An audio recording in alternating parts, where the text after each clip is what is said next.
are you doing today? I'm doing great. I'm doing Fantastic. Great, man. Everybody, Fantastic. welcome TragicMisclick to the stream. Hello, everyone. God, there's a lot of people there too. Yes, Hello, there is. Goodness. Okay, this is gonna be fun. It's all I good. just completed the basic academy stuff. All right. So I'm assuming I should move on to the intermediate, or do I final challenge? Anomaly Well, no, detected. go ahead and do the final challenge. Oh, someone just followed me. Who was that? Who was that? Oh, God, who was it? Arch Cannon, thank you so much for the follow, man. Oh. Much appreciated. Argena, you are the man, sir. Thank you. He is indeed the man. I'm gonna be honest with you. I'm confused like you wouldn't believe. This game is blowing my mind. Well, that's good. That's good. Yeah. Are you going to pop your camera up so I can pop you in the corner? Oh, yeah. Okay, I'm going in the corner. Fantastic. I can pop you in the corner, yeah.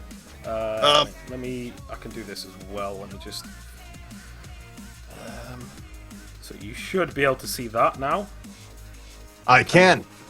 Okay, good. Right on. Anomaly Okay. Let me detected. see. Anomaly detected. Another follow. This is Jelba. Thank you so much for the follow, man. Give him... See, I don't even need to say it. My guys are actually getting... Anomaly detected. giving warm welcomes. Holy... Well, thank you guys. Thank you for the warm welcomes to my guys. I appreciate it. Yeah, I appreciate that. Appreciate bringing your guys over. Scorpion Lionheart, thank you so much for the follow, man. Much appreciated. Scorpion. Awesome. So yeah, if you pop your camera up, bro, I should be able to just pop you in the corner. Make sure everything's set up. Okay. I just need to figure out how to pop my camera up because I'm not sure. You should be able to just turn on video and then... There you go. Ah. Hello. Hi, There you go. guys. Right. Let me just... make sure it's all screen... Unfortunately, I can't put the detected. green screen section bit on, but... oh, another follow. Fisher! Oh my god, thank you so much for the follow, guys. Wow, follower hype. Welcome to everyone. Sorry, just bear with me a second, guys. Just get everything rolling.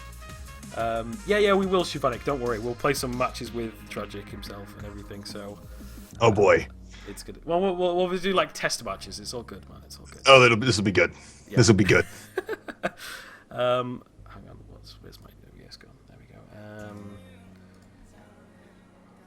Bear with me a second, guys. I want to make sure it's all okay.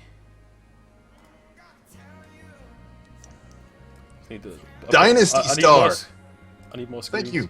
Anomaly detected. I'm assuming Dynasty Star came from your channel, so I'm Yes, he sending did, a thank you out over here. Yes, thank you, sir, for the follow. I appreciate it. Very kind. Very kind.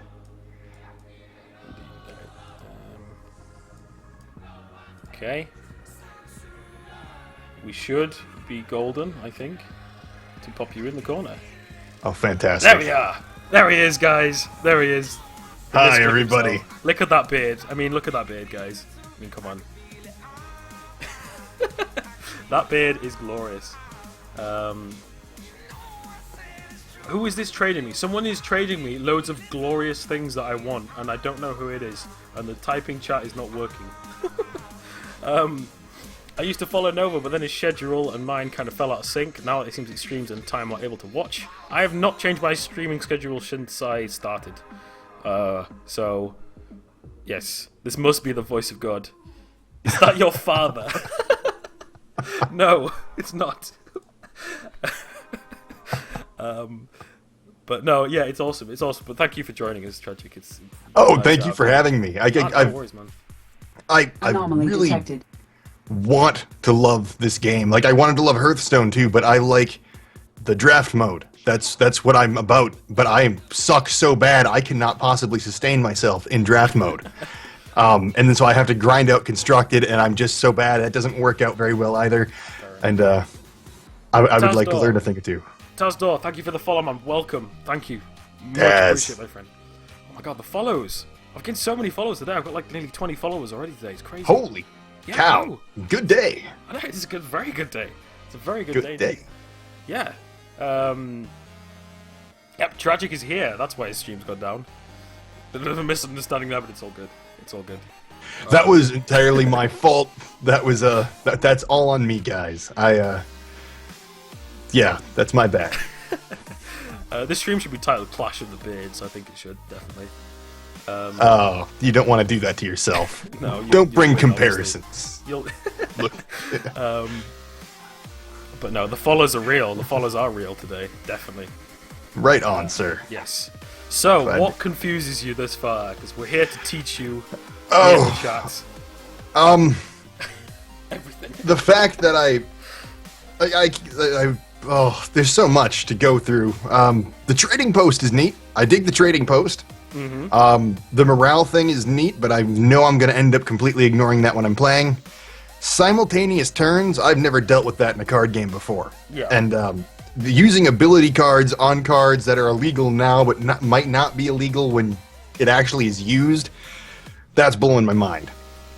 Yeah. Like, I have no idea what's going on with who, what, when, and where. It's a mess. And then the zone types, we just went over zone types. So there's combat zones, which are the zones that aren't support zones, but then there's a term that refers to all zones, including the support zone. Yes. And what term is that again? The combat zones is all Defense and zone- attack. Yeah. The combat zone is defense and attack, and the battlefield Battlefield. defense, assault, and support zone, and Okay. the command zone. And then I played a card that put a nice red carpet on the entirety of my playing field. And then it sat in the support Sorry, zone. that's brilliant. Nice what red was that? carpet. That's glorious. That's all I noticed it doing. And then it spawned guys. But, like, does that just sit in the support zone then forever? Can they deal with it some way? What is that? Let me see if I can, how do I see my cards? Oh, the cards button. Yeah, there you go. Who is this, like, in the chat, who is this trading me? Because these are all glorious things that I want, but I don't want to do it right now because we're in the middle of doing this, so... Oh, yes, dude, trade away. I want... Oh, no, sorry, I'll trade these later because there's a lot here, and oh my god, I want all of these. Because DoD, the kind of light blue guys, I collect them, like, insanely. So, he's, like, right. he's looking at all of these, but... So, dude, if you are in the stream, I know you haven't said anything to me, but let me know in the stream or whatever, and we'll trade me them later, my friend. But yeah, I'll explain to you about, like, why you got a big red carpet. Okay, yeah, I guess it says location on it. It's like Pyre, Fortress of the Flame Dawn. And it summons stuff, and it's a location, but why does it just sit in the support zone? Yeah, okay, I'll tell you about the different types of cards first. There's obviously, you obviously got character cards, which are Yes. fairly straightforward, yes. You've got ability cards, Yes, which again I got are straightforward. straightforward. You have two other types of cards as well. You've got location cards, which is like the fortress you found. So each location card it changes the battlefield. It changes the way the battlefield looks, and that's why it gives you a nice red carpet. Okay. Neat. So each of them have different things that happen. They do just sit there. Once they're there, they sit in the support zone. They change your battlefield, and then they have their abilities. Some have active abilities and stuff. Can I Death Ray? No. There are specific cards that destroy locations. Okay, but a Death Ray won't destroy the fortress. No, a Death Ray will not destroy the fortress, no. Death Ray only works on characters. Okay. Yeah. As I said, like, I could show you... where is it? There's a card here. Rift to the Old World. 6 cost, destroy target location. Okay. So there are ability cards that destroy the locations. And then on top of that, you've got a card called an artifact card. Artifact cards are similar to locations, but they don't change the look of the battlefield. So let me find the artifacts for you. Like this one, this Ancient Aether, 2 Purity Warpath card. Like, they all have kind of semi-abilities like locations, but like this one, 5 cost. Anytime a player uses an ability card, that player loses 5 health. Okay. And That then seems again, nice. And then again, there's other cards that can deal with artifacts as opposed to locations. Now, immediately after you said this card's name, you said a whole bunch of stuff that meant absolutely nothing to me. But I feel like it's probably something I should know.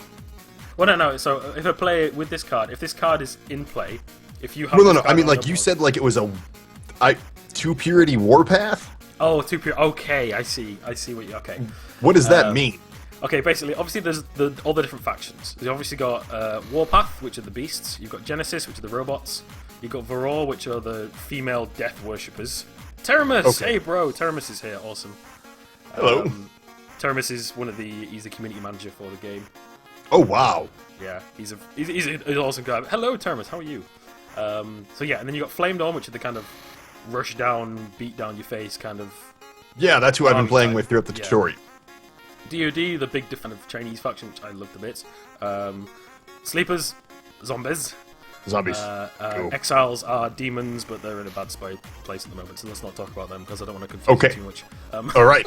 They're based around RNG and things like that, so yeah. So the different factions. So when you building decks, purity comes into it. So in a faction, you will have 1 purity cards, 2 purity cards, and 3 purity cards. With me so far? Yeah, okay. All right. Yeah. So, as you see here with the purity section, so you can change it to 1, 2, or 3 to show only the 1 purity cards. When you're building a deck, you know the commanders make up what is in your deck, what you can put in your deck, what cards you can put in your deck. So, for example, in this deck that I have here, this is a 1 purity Genesis card. This is a 1 purity Genesis card. That grants me 2 purity Genesis for the deck. Okay. Me? So the cards you can use in your deck are determined based upon what the commanders you have. Yes. Okay. Exactly. And the commanders So- can be any cards you want, from what I understand. Yes. Like they were random, but from Yeah, what they I can be any okay. character cards. Any character cards. Okay. When you're building it. So obviously in this deck I can use 2 purity Genesis cards, like this is a 2 purity. It just basically is, if it has like 2 of the faction symbols there, then it's a 2 purity. But if I was to go, obviously this is a 1 purity Flamed On. So if I was to go to Flamed On and take a 2 purity card, I'd just put it in. It would make the deck illegal. Okay. Deck legality. Deck is Yes. legal. Okay, very good. Very good. So that's based around building decks. So obviously it does limit you, but like it's the way of building the deck. So Okay. Now, how long? Should I just keep running with the starter deck? Should I try to build my own deck? I don't know the what start I'm decks are doing pretty bad, honestly. Oh, okay. All right. But as I said, like when you do the campaign, I don't know how it's working now because I haven't played the campaign in so long. I've played 2 segments of the campaign. Okay, yeah, because if you play the first basically you used to have faction levels. Okay. I don't know when you get the deck because you get a basic deck. Okay, for completing that.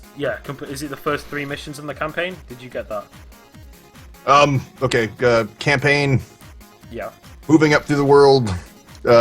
Okay, complete 3 missions of the Exiles campaign, gives you an entire deck of new cards. There you go. Yeah. So Okay. you complete the first 3 missions of each faction, you get a basic Campaign deck from Dawn that is faction. 5, 3. Everyone else besides the Flame Dawn seem to be 3, and Flame Dawn's 5.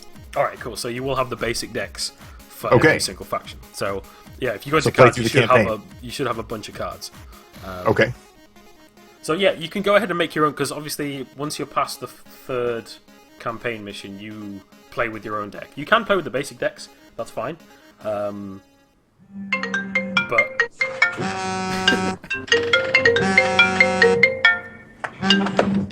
Sorry about that. it's alright. Okay.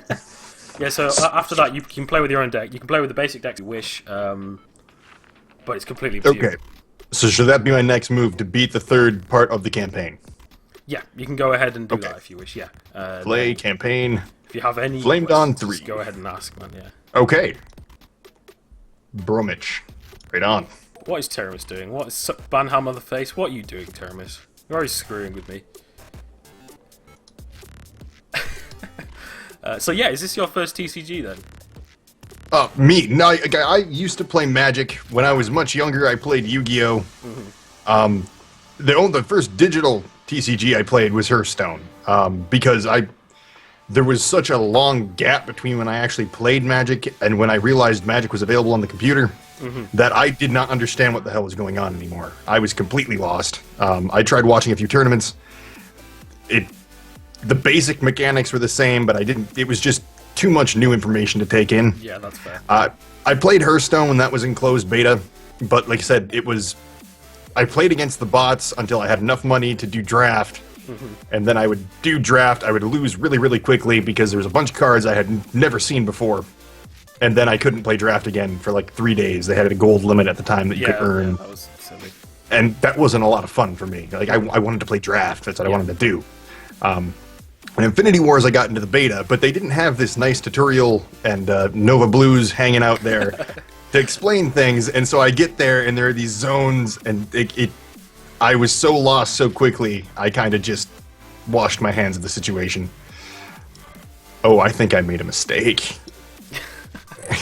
God. But yeah, I will explain a couple of things, because you're asking about the simultaneous turns. I'll just load up a Puffy match, Puffy the Goldfish, to show you what I mean. Because the simultaneous turns and priority or initiative is a huge, huge part of this game. Okay, so who has the initiative? The person in green at the top. If you're highlighted in green, they have initiative. That makes a lot of sense. Yes. So obviously your stuff goes first, basically. Obviously there are cards with the preemptive ability on it. That means they go before everything. They go before everything. That's handy. So if you play a preemptive card, it's like you're guaranteed to go first. But then obviously basically what happens first is the movement of cards. So if you're playing characters in your support zone, you're moving things from the attack to the defense, that will all happen at once for everyone. So like come into play effects. So if you play a certain character card, some of them have come into play effects. That will happen at that time. Things like a dude called Saculus, which basically he does damage equal to double the amount of characters you currently have in play to your opponent's fortress when he comes into play. So that will happen when first, basically. And you can't really prevent that most of the time. Fun. Following that is abilities, but obviously the person with priority, their abilities go first. Okay, makes sense. Yeah, and that can have a huge impact on turns.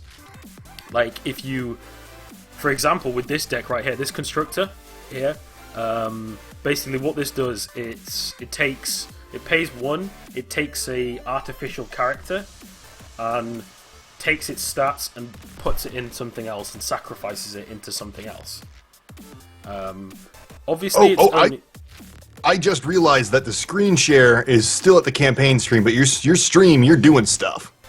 Yes, is it? Okay, so I need to watch the stream here. Okay, yeah, okay. Oh, sorry, apologies. Is it frozen on the?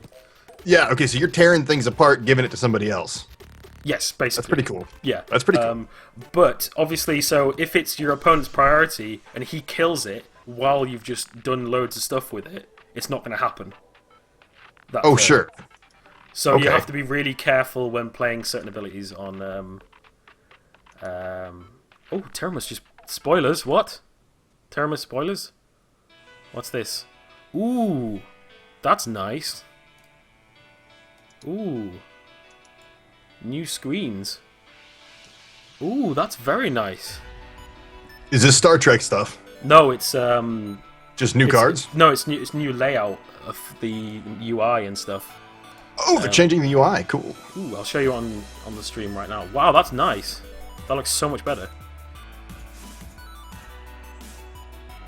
That looks so much better, and obviously you got the phone aspects as well. That's brilliant. Wow. Spoilers. I love spoilers. I love Terramus for spoilers. Terramus treats us too well.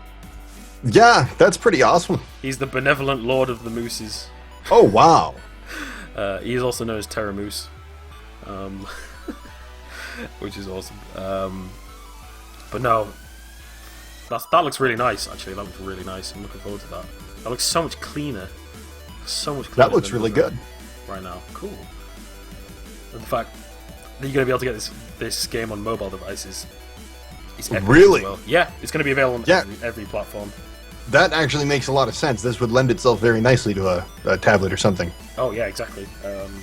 It's got well, I think the Android and other versions are in early alpha at the moment. So cool. Wow. Yeah. Nice. They're in the works. It's cool. Yeah, sorry, what was I saying before that? Oh, that's going to be brutal, though. I imagine your account's going to be synced across the entire thing. Yeah. Oh man, that's gonna be addicting. Like you're never gonna be able to get away. Yeah, you know, ever.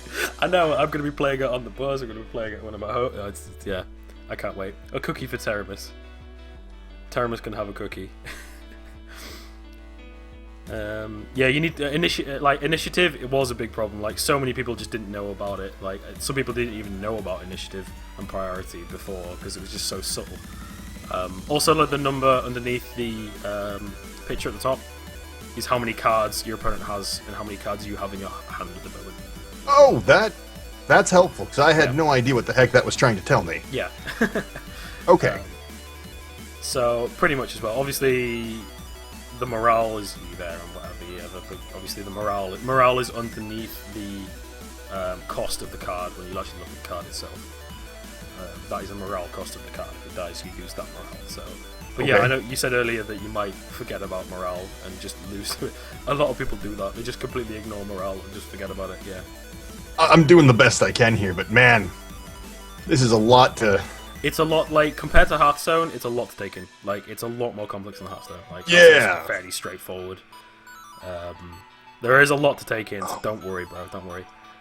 Teramis said, spoiler card from the new Fable faction. Yes, do it now. Oh my god, I would love you forever. Please. The War of there's Cavalry another faction coming. Oh yes, there's another faction coming in the next set.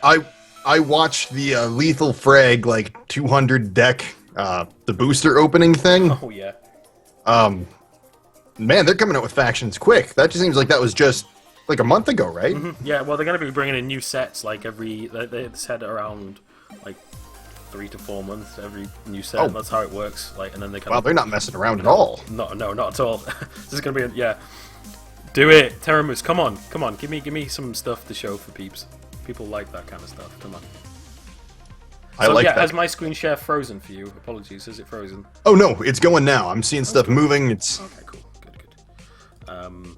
But yeah, that's pretty much because the basic overview of what stuff the battlefield is probably like the hardest thing to get past. Because I remember when I first played this game, it's obviously hard to think about it now. That I played it so much. It is daunting when you first look at it. It's less daunting now because they have actually got good tutorials in there. yeah, the tutorial system so far had been fantastic. So what have you done the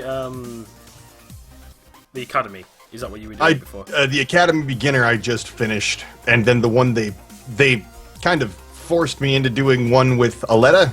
Mm-hmm. Yeah. And then it moved me on to the very first campaign game. Anomaly detected. Didn't really have a choice with those, but no, they were very informative at least. Like that stuff made sense, but like there was still stuff going on with the cards that I didn't get. Like the flying thing's kind of obvious, but like when it like Exile 1, I didn't know what that meant. It scared the heck out of me. And Actually, I'm targeting cards. Like it's telling me like use this death ray on that guy, and I click it, and it's like, well, that's an illegal move. And I'm like, well, why did you tell me to do it then? Mother Duck, thank you for the follow, man. Welcome, much appreciated. Thank you for the follow. Yes, Followers. I'm trying to get my guys to welcome every single follower, and they're getting better at it, which is good. I didn't even have to say anything, then they did it. Yes. Good on you guys. Okay, yeah. So talking about because this game is very based on prediction. So the reason it told you to death ray a character that wasn't in that zone yet. Because it could be. Yeah, yes, exactly. Yeah. So you predict cards that have come out. So obviously death rays cannot target the support zone. Well, yeah, see, and that's what got me. Is they're like, okay, now use your death ray to target their thing in the support zone. And then they didn't move it out of the support zone, so my death ray fizzled. And I'm like, well, tutorial, no. Yeah. Why? Don't. That's just mean. Don't talk to me like that, yeah. I'm just doing what I'm told, man. Next, okay, great. That was mission 4 down. I think I hit level 3. Nice. So I just need one more to unlock the basic deck of its kind. Yeah, but like if you look at the cards, if they have an ability, if you hover over it, it usually tells you what it does. Booster obtained. Like, I'll go through the abilities if I can remember them all. So you've got positional ones, positional abilities like charge, vigilance, and haste. Charge, I'm familiar with. They go straight to the assault zone. Yes. Vigilance is exactly the same, but goes to the defense zone. That makes sense. Yeah, and haste is anywhere. Haste means it's nice. basically not exhausted. So haste means you can play it absolutely anywhere. So those are the positional ones. Right, let me think of. I'm gonna try to think of all the different like. Okay. abilities. Quick question that's totally unrelated to this. All right. How do I know if the card's rarity? I'm opening a booster pack right now that I just won. How do I know how rare the card is? In the bottom left, it should say. Bottom left. Yeah, Oh, common. Yeah. Jeez. Wow. Thank you. Okay. Continue. It goes common, uncommon, rare, epic, legendary. Common, uncommon, rare, epic, legendary. Got it. Yes. Okay. Good luck on So that we have pack. vigilance, haste, and charge. Yes. Those are the kind of main ones that you kind of want to look out for. Like Flame Dawn has a lot of charge. DoD has vigilance. They're the kind of main factions, and Warpath has the haste. So Okay. if you see a Warpath deck, look out for haste and things like that. So Okay, and those are the beasts. those are the beasts. Yes. So Taunt is Warpath, I'm assuming. Taunt It had a is giant Warpath. cat man with 2 heads, and Yeah. that's grim. That was brutal. Yeah, the artwork. Obviously, you got to love the artwork in this game. Yeah, I love that it's animated. Yeah, That's awesome. It is. It's so much better. Like it's just like regardless of everything else, the art is just phenomenal. Then you start. Who is that dude? That is my good friend TragicMisclick, fellow Hello, DocNation everybody. streamer. Termus, where's this spoiler? Come on.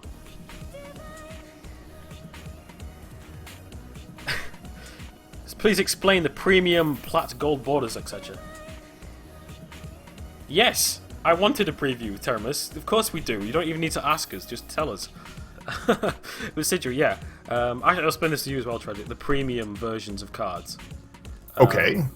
So, obviously you've got the normal versions, which just have no border or anything like that. You've got Oh, here's a blue one, a blue one. I think. I'm looking. I've seen the back of the cards. The cards I still haven't flipped over yet in the booster deck, and this one has like a bluish, silverish back that has like glowing blue. Yeah, if it's glowing Ethereal. blue, it's a rare. You're guaranteed to get Oh. at least one rare in every single big booster pack. Right on. If it's purple, it's an epic. If it's like yellowy, orangey, it's a legendary.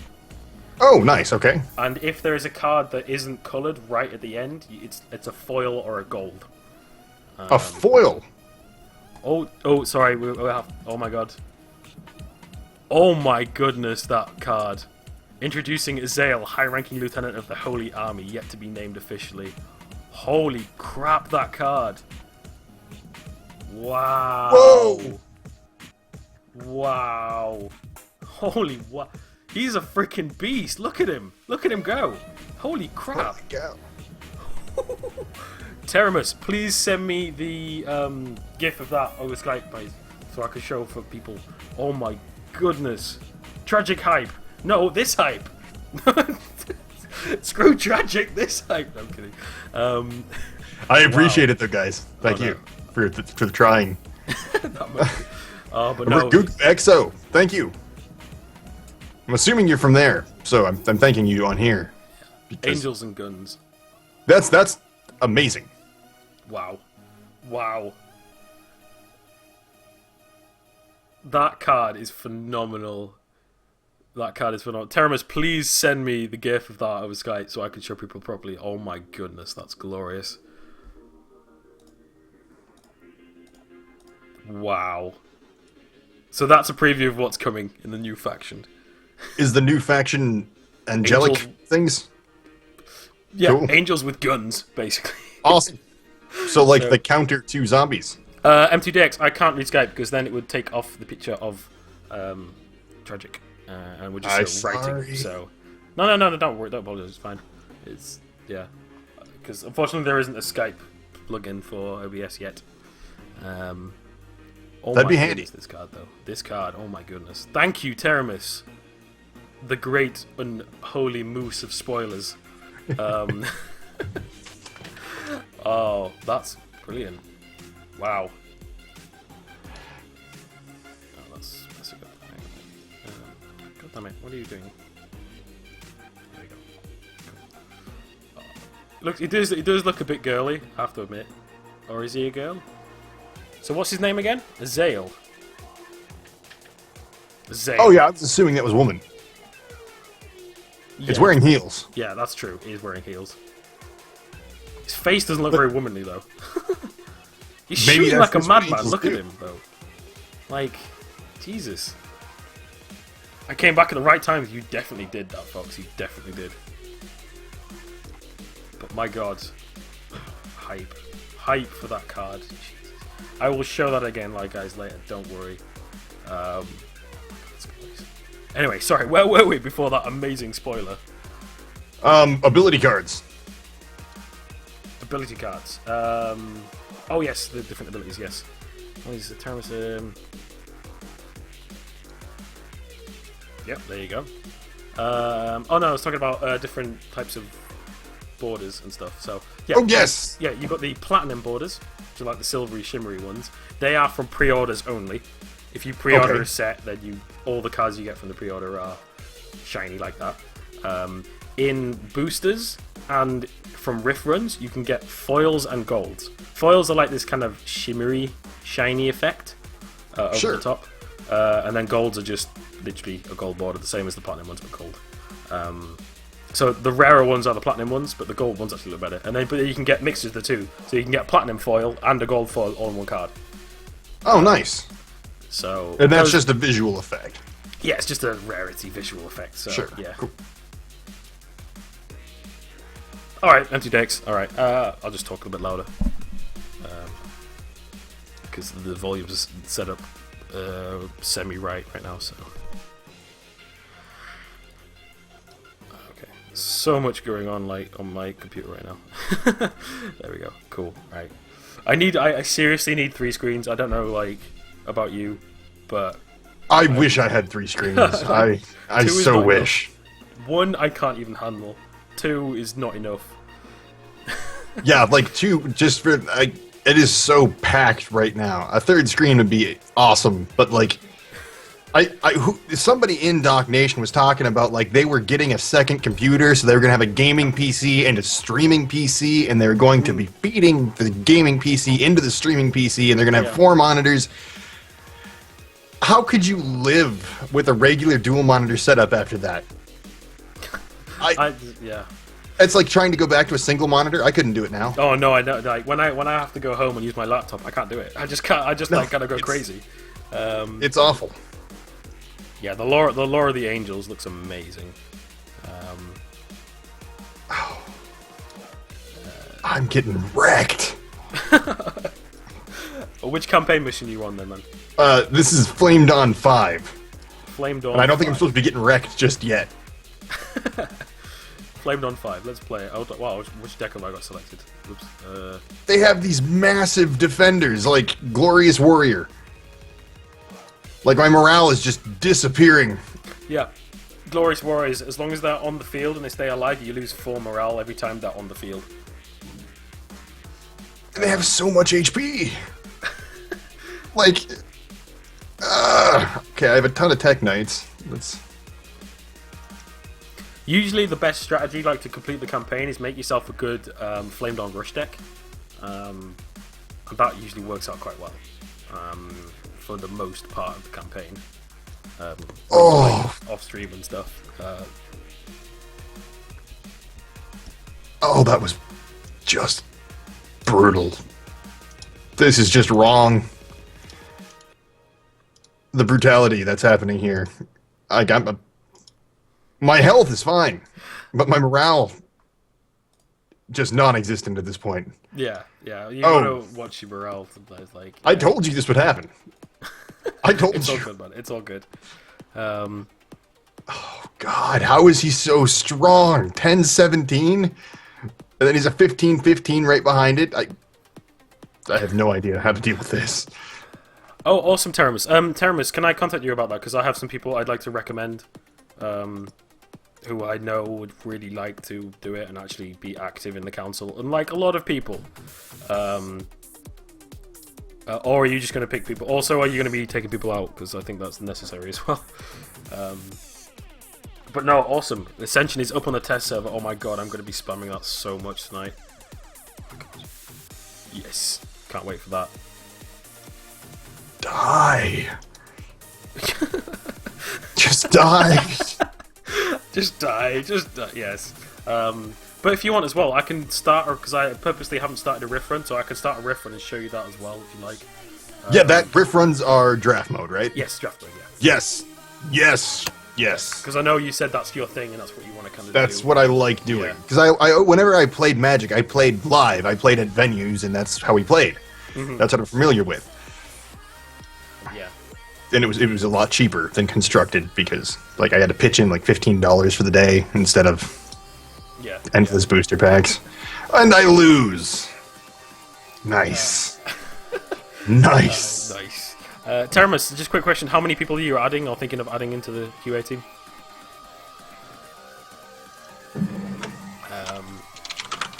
Because, yeah, I have a couple I can recommend of people, so... obviously, I am only going to recommend people that are actually going to put the time in, so don't worry. But, yeah.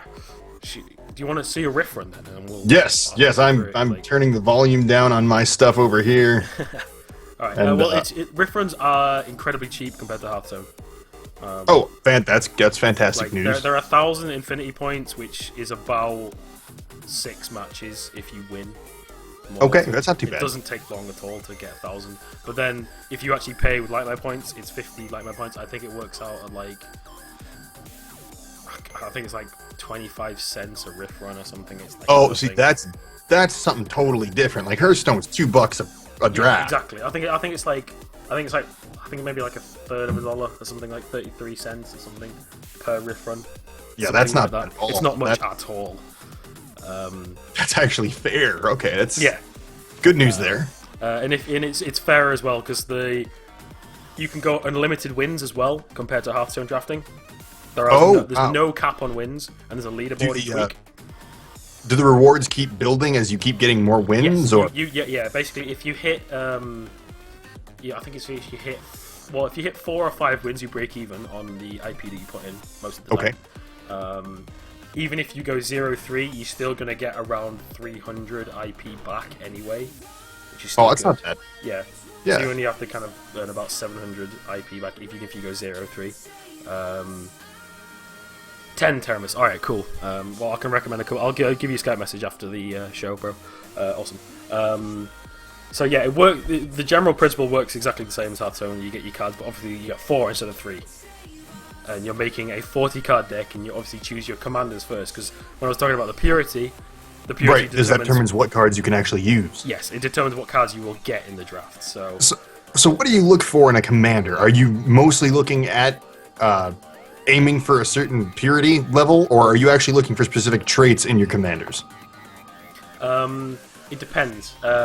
Like, if you like a certain faction, then people are going to pick that certain faction and such right. like that. But yeah, there are commanders that are going to be better than other commanders. Like, in this current set right now, the best commander pick is this Daude right here.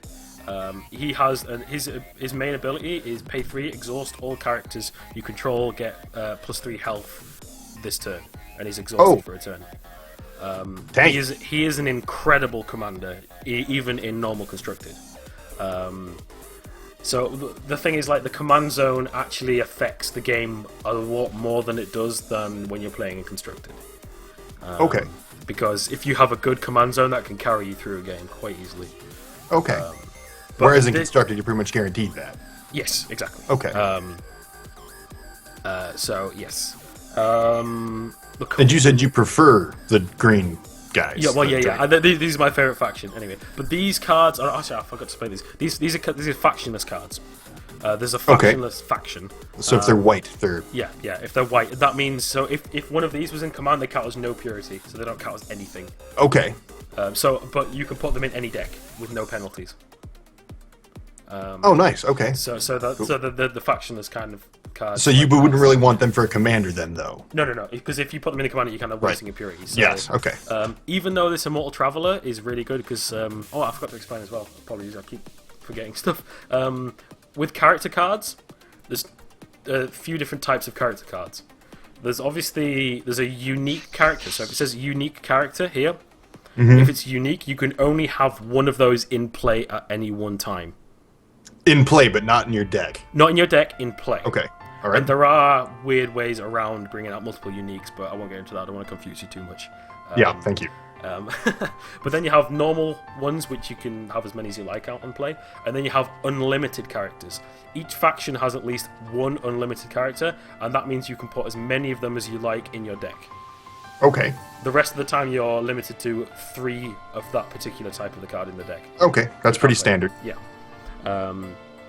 So yeah, with this, like the Elate the Traveler is pretty good, actually Commander in draft, because her ability is basically you can create any of the unlimited characters for an extra cost Oh. every turn. Quite a cool ability, but Nice. again, you lose the purity. Sure. The Sorceress Elater is a character that's in a lot of the different factions. And she- Immortal and all of Yes. them. Yeah. Well, all the Elaters, basically, if they're in the graveyard for 6 turns, they come back alive. Oh, nice. Okay, cool. There's a Elater for pretty much every faction. Zombie Elita? Yep, there's a Zombie Elater. There's a... Sweet. Yeah. Okay. So her abilities pay 4, deal 6 damage to a target character in a combat zone. Oh, that's not bad. So she's pretty good. She is pretty good. She's quite good. She's good. She's good removal for draft, and removal is very good in draft. What's a good pay rate for removal? It depends on the card. Like, there's a card called Mass Death, which is Right, I've used that in a tutorial. yeah. Mass Death is like the ultimate removal card. But like Death Ray and stuff like that. It depends on the card. Depends on the faction. Like some cards have got different ways of doing it. The most removal ability cards wise is in for Raw, which is the purple faction. Okay. They have the most amount of stuff. So. Oh, Snowboarder in the QA team. Welcome, my friend. Welcome to the QA team. How many wins do you need to get it to be free? You mean the deck, Shadow? Oh yeah. I forgot to spend it. Also in Rift runs, compared to Hearthstone, when you play your wins, obviously, once you if you get to 9 wins, you guaranteed to get a rare card and 2 uncommons from it as well. So you still get nice. cards. You still get a couple of cards from it. And obviously, the more wins you go up, the higher IP win you get when you pull them out. If you get 29 wins with a deck, you can buy the deck for free once you've finished. Oh. So once you've finished your run, you have the option to buy your deck. Yeah, but like, is that something you do? Like, it's 3 losses till you're out of the Rift run, right? Yeah. Do you go 29-3 frequently? No. No. Okay. Okay. I was gonna say that's. No, that is quite difficult to get. Yeah. But for every win you get, it discounts the deck. Okay. So it starts off at being 1500 LP and 30,000 IP to buy the deck if you go 0-3, basically. Okay. That's a really cool feature. Yeah, it's really good. So it means that if you really like a certain faction, you draft it and then you write, right, I want all these cards. I'll go grind some constructed and get the IP for it, and then I can buy it. But yeah, as I said, if you get to 29 wins, the deck is free because you've got that amount of wins. It's very difficult to get to 29 wins. It's not easy by any stretch of the means. Yeah, I can't imagine. Yeah. So yeah, but the highest win rate on the leaderboard thus far has been 169 wins. Oh. Oh crazy. man. Yeah, it's absolutely crazy. My personal highest is I think it was 31 or 29. Dang. Like that. My personal highest. Impressive. 36 is my highest win. Sorry, 36 is my highest. But I haven't done that I haven't got close to that in quite some time. But yeah. How many wins do you need until you break even IP wise? 4 to 5. 4 to 5. Okay, that's not bad. Yeah, it's not bad at all. That's not bad at all. Yeah. Okay. Very good. As okay. I said, you still get like a decent amount even if you go like 2 wins. It's fine. So, right. So with this deck, I'm going to pick the Dowday. It's the first commander. So the first 3 picks are the commanders. So okay. And the first pick is always a rare as well. Okay. First pick is always a rare. And there are certain milestones within the Rift run that you're guaranteed to get a common or uncommon or above cards when you're picking them. So this one, when I'm looking for it, do you know the term ramp? When you talk about ramp cards are basically cards that increase your resources. Okay. So brings life by passing. This card, as long as this card is on the battlefield, it gives me 1 extra resource a turn. Nice. So that's what I mean about ramp cards. So this brings life by passing is a good card to have in command because basically I can play it straight out from command and I'll have like turn 2. I'll go straight up to 4 resources. the Nice. next turn. And then I'll obviously have an advantage of my opponent because they'll have more resources. But the thing is, it is a 0 force. It's really easy to take out. Sure. Endless Horde is an unlimited character from the zombie faction, and it's pretty terrible command-wise. Unless I really wanted to go zombie purity, nah. Torchbearer is a really good Flame Dawn card. Okay. It's a 1-cost card. It's only a 4/4, but when it comes into play, your opponent loses 3 health. So if you play him from command, which you can do, he instantly does 7 damage on turn 1. Nice. So that's pretty Nice. good. Yeah, it's not bad at all. The Balanced Warrior could combo very well with the Dark Day, though, because the Balanced Warrior power is equal to its remaining health. So basically, this guy is buffing health, so if he buffs him, he becomes stronger. Oh, yeah, wow. There's some synergy there. Yes, but in this case, personally, I'm probably going to go for the Torchbearer. Because Balanced Warriors, I'm not personally keen on.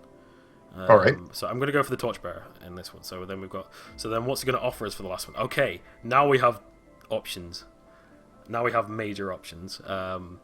So we can either go another Purity Genesis and go Tri-Purity. With Draft, though, you kind of want to go 2 Purity of one thing, 1 Purity of another. If you go 1 Purity of each thing, of 3 things, the card pool right now, you don't get very good stuff. You kind of get the little discounted picks kind of from everyone. So, Harbinger of Light has charge. The thing is, putting charge characters in command is a waste of the charge, if you get me. Yeah, I understand. The Hellkeeper is obviously for Raw, but I want to stick to 2 Purity. The best pick would be Z here. Z is pretty much one of the most powerful DoD cards. All right. Awesome. I have one. Yes. Yay. She's flying. She's 4/8, but that doesn't matter too much. Most of the time she just sits in command. This is actually a really good command zone for me. So basically her ability is pay 1, remove a character card from your graveyard, create a 3/3 flying spirit character. She can do this unlimited amount of times per turn. Oh, wow. Yeah. And Imber Z deck 0/3. Thanks for the vote of confidence, Teramis. Appreciate it. So we're going to pick the Z here. So we've got 2 Purity DoD, 1 Purity Flame Dawn. So we can try and make a Z spam rush deck. So yeah, from then on we got 40 cards. We pick them. So I'll go through the cards as well if you haven't seen them as well, because you probably haven't seen most of them. Soldier of the Wall, I've seen. Stumble, I know. Other 2 I'm unfamiliar with. Okay, Jinhai Militia is a Vigilance 1 cost, 2/6. He's not too good. He's just a bit. He's alright. He's just a bit. He only works against certain situations. Defender of the Realm is quite cool. He gains +4/+4 if there is a location card out. I'm liking his beard. Yeah, his beard. So is that's glorious. where my vote. That's where my vote goes. Yes. Honestly, I will probably go for the Defender of the Realm here. Yes. The Stumble is good. But, yeah. This pick is a bit... Ferocity is very kind of undercurve. Ferocity puts a target character into the Assault Zone and gives it +2 attack for that turn. Sure, I've had so 2 you of can those. play, so you can play Exhausted out and stuff like that. You can play Exhausted cards out and things. Oh, so Balance, that I wasn't aware of. That's awesome. Yeah. So, Teramis always trolls me. He's just what a pain. Balance is a really cool card. Target character's power becomes equal to its health. So if it has more health, it just becomes a beast. It can work in certain situations and work quite well. Knight of the Flame Dawn is a very just solid 2-drop 7/7. Stumble is also good. So it doesn't really matter what we take here because we're only like the second card in. So Sure. Now, do you try to balance out the morale loss? Like how it's a 5 morale loss if that guy dies, right? So is there a morale threshold you're trying to keep, like a 7/7 with 5 morale loss? Is that good? Usually the morale cost is double the cost, the resource cost of the card. Oh, okay. Generally, not necessarily, but generally. There's obviously some cards with added loads of different abilities on, they're going to have massive morale costs and stuff. So, Yeah, it comes into it. But when you're, a lot of people don't do this actually. When you're making decks, what I do is I count up the actual amount of morale all my creatures are worth, and make sure it's kind of, as long as it's around 100, as long as it's not like way over, it's fine. Okay. And I don't have to worry too much about morale.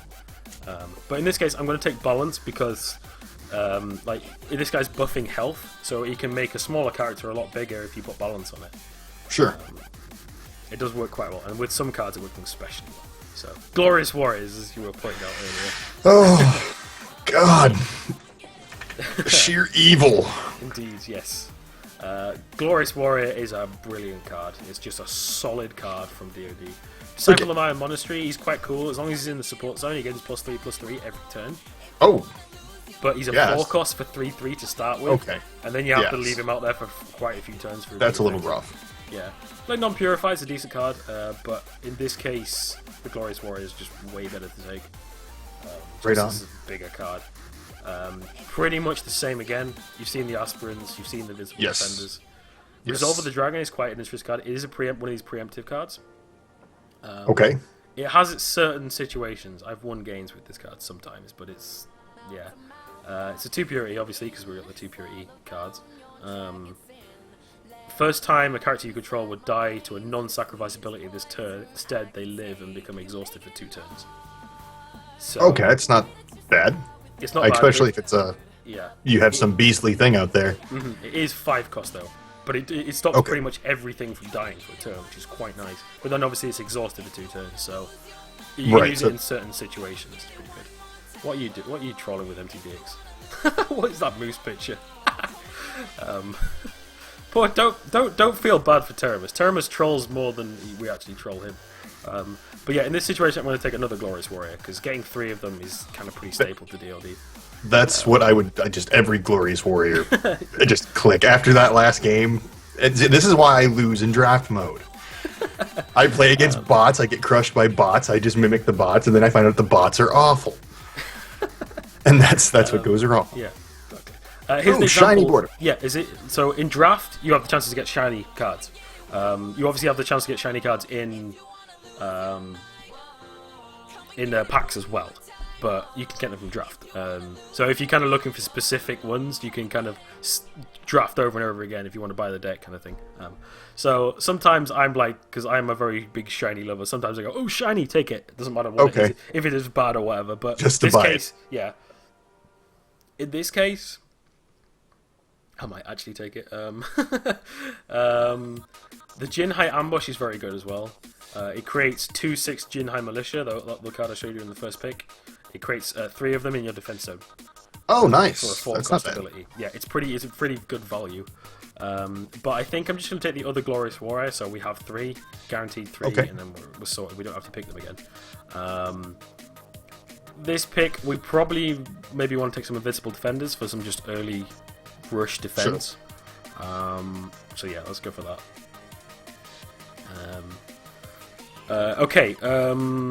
I'm tempted to take the ramp.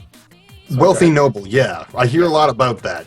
I don't know what it does. Yeah, he's another ramp card. So he gives you 1 extra resource per turn if he's out on the field.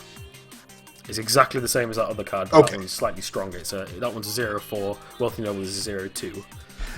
Is there a maximum amount of units you can have in your support zone? No, there's no maximum in any zone. Oh, nice, okay. Even better. Apart from over the command zone, there's only 3, of course. Right. But yeah, Wealthy Noble is pretty good in draft because ramp is quite potent. If you get a good ramp advantage over your opponent, it's pretty nice. Yeah, oh yeah. Obviously, it's an amazing turn 1 play, so honestly going to take the Wealthy Noble here. The only problem with Wealthy Noble, he's 10 morale. It's a lot of morale. Like, the way Factionless is meant to work is meant to like have different other versions of cards that are in other factions, but are slightly more expensive or have more drawbacks, kind of thing. So yeah. What's good, chums and demons? Hey, Durgis, how you doing, man? In this pick, the Flame Round's a cool card. I don't know if you've seen it.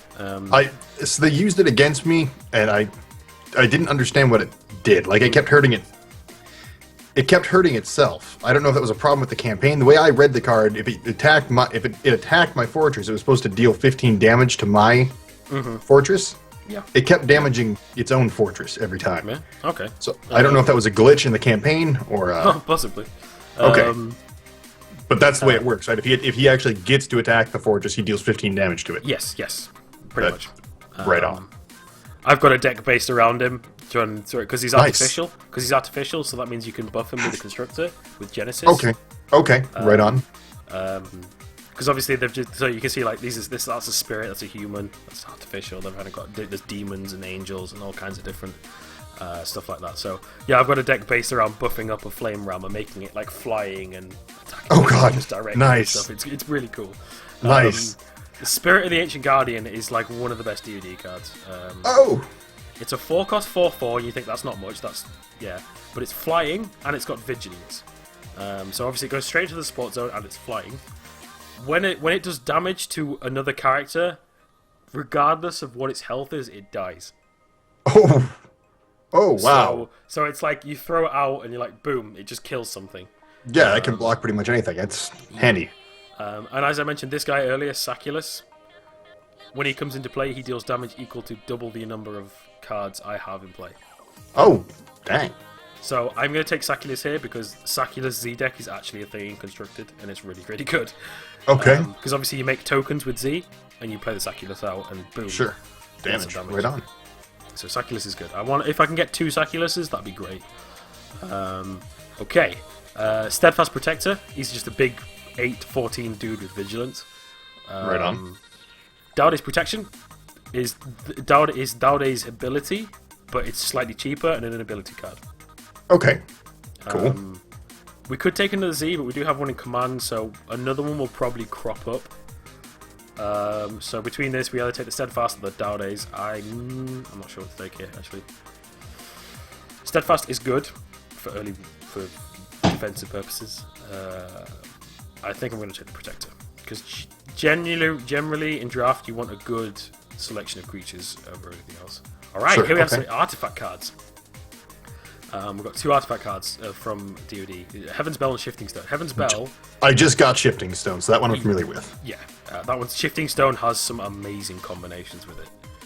There's a card called Disarm, which is a 2-cost Yes, card. I just got that one as well. Yeah. You use Disarm on a target, obviously brings its attack down to 0. You use Shifting Stone to swap its health and attack, and it will kill it because it has 0 health.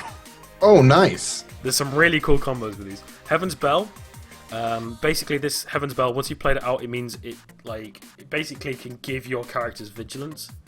Oh, That's the nice. best way to do it. So you exhaust the Heaven's Bell, target a character, and it will push it out into the defense zone. So you can play a character out, it's exhausted, and you can push it straight out. Nice. Defense zone. So Nice. it's quite cool. Within this deck, I don't know. The problem with these cards, they're very expensive. The Dowday's Protection is still a viable option, even though these are rares, but that doesn't matter too much. If you can either draft. There's 2 ways of drafting. You can either draft for value of what you want to buy, Right. Or or you can draft for winning. right. Okay. Generally, the decks you draft, if you draft an absolute crappy value-wise deck, but it does extremely well, but you don't want anything in the deck, that's usually what happens. Okay. But with this pick, I'm honestly not sure what I would take. I do like Shifting Stone.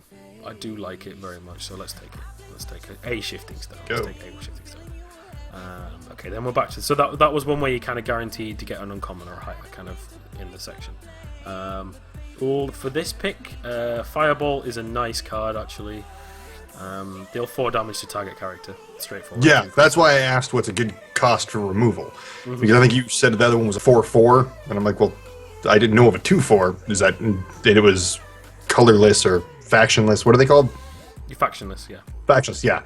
So that seemed extraordinarily cost efficient.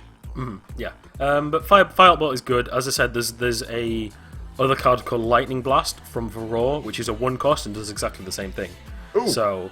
Okay, because the factionless are a more expensive version of a factioned card. Exactly. Right, okay. In its basic form. But I'm actually going to take Firebolt here. The reason I'm going to take it is because there's lots of cards that people put in command that have 4 health that are very powerful if left alone. Sure. Okay. So it's Like good Z, removal for right? yeah. Yeah. Okay. Yeah, like Z and the Constructor from Genesis. He has 4 health. So I'm going to take the Fireball bet because it doesn't actually crop up that often in draft. Okay, we could pretty much take any of these and that'd be a decent choice. Obviously, this is a 1 cost, so we got turn 1s. We're looking at our curve, making sure our curve's okay. We need more 3 cost at the moment. But this 1 cost 3/3 flying. These are the spirits that Z creates. Oh, nice. Okay.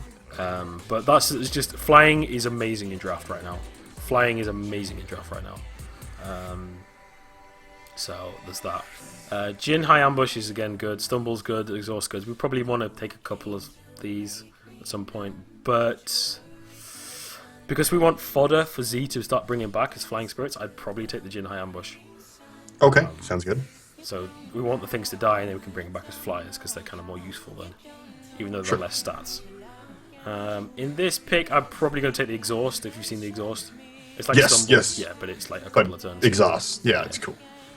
So yeah, I'll take an Exhaust there. Maybe a couple of Exhausts might be quite useful sometimes.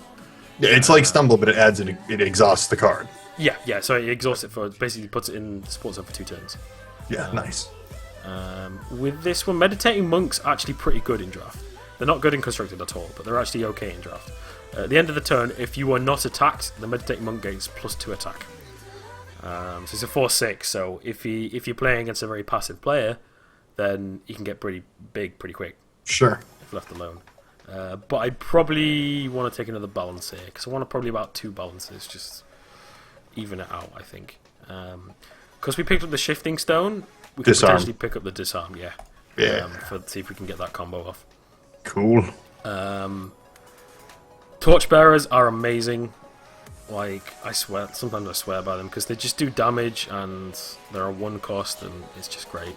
So I'm going to take another Torchbearer. If we can get 3 Torchbearers as well, that's good. And we get another Torchbearer. There you go. There we go. So we've got 1 in command and 3 of them. Obviously, if you have 1 of them in command, you can have 3 of them in the deck as well. So technically, you've got 4 in your deck.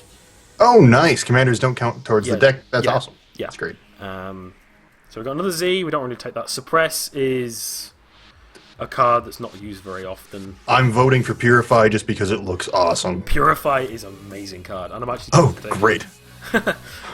It's not as good in draft as it is in constructed, but basically it removes target non-unlimited card from a graveyard.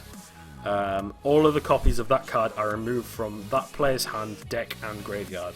Oh, wow. So basically, if you like, kill something and you don't want it coming back at all. Yeah, exactly. But obviously you have to kill it first. Yeah. Yeah. Nice. Well, that'd be super good against you, You've got a meeting with the local Comic-Con board. Awesome, my friend.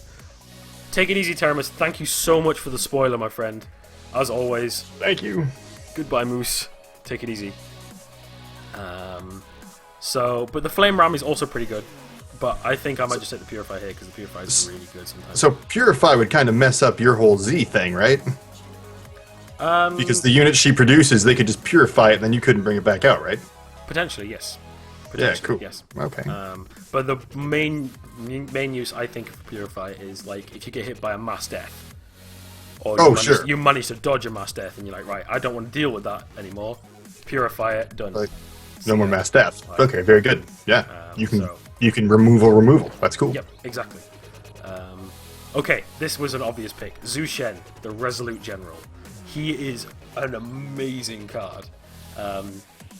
4 cost, 8/12, so he's got decent stats. But when he's this guy with a come into play effect. When he comes into play, all characters that turn take half damage, rounded up. Okay. So basically, he's like you play him out, and pretty much any combat will go in your favor.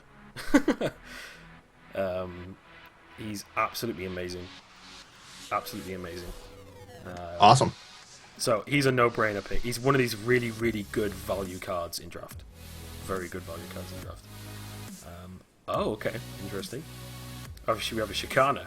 Shikana's actually pretty good. He's a flying 18/18 6-cost demon. And you have to keep sacrificing stuff to him. Basically. Okay. So that's the draw. I was going to say 6 cost, flying 18/18. That sounds pretty good. Yeah. So, but the thing is, like, if you don't sacrifice anything to him, he kills everything in the assault and defense zones on both sides. So he can be used as like a big bomb to just a mass kill everything, or you can kind of bluff and sacrifice stuff and keep him out. Oh, that's kind of cool. Yeah, so I'm tempted to take him because he combos really well with Z, because obviously you can just keep bringing them back, and he has infinite amount of stuff to sacrifice. Oh, that's nice. Yeah. So I might actually do this Yukana. Right on. You missed a spoiler? Yeah, I'll quickly show it, because this spoiler is glorious. Check him out. One of the new angels. It's pretty damn sexy, right? I can't wait for the new set already. I can't wait for the new set. But yeah, spoiler, guys. Spoiler. There you go. I'll show it again before the end of the stream. Don't worry. So stick around for that. So yeah, on this pick, right. This pick's a pretty straightforward pick as well. Flame Non-Purify is an okay card. Ghost is okay. Exhaust is okay. Fleeting Footman. Fleeting Footman is one of these cards that was never intended to be good. It was intended to be alright, but it's actually phenomenal. It's a 2-cost with charge, 6/5, that's good. If Fleeting Footman would enter combat with a character, he retreats to the support zone instead. So basically, he's an infinite defender. Oh, wow. Because he never dies. If he goes into combat. You have to kill him with a death ray, you have to kill him with removal. Oh, nice. So he can just keep eating up attacks and not pretty much take it. Yeah, and also cards, beast cards with unstoppable trait on them. Basically, if they've got unstoppable, means if they kill a card and survive, they attack again. They keep going through the next card. Fleeting Footman stops unstoppable as well. Oh, nice. Yeah, he's incredibly good. Incredibly good. Ooh, I'm dropping a couple of frames. Why? Why am I dropping a couple of frames? So yeah, we're going to take the Fleeting Footman because he's just amazing. If you get a couple of them out, you can just defend loads. So it's pretty glorious. Pretty damn glorious. Right. This pick... I might take the Knight because we kind of want some more characters with a bit more punch to them, I think. Sure.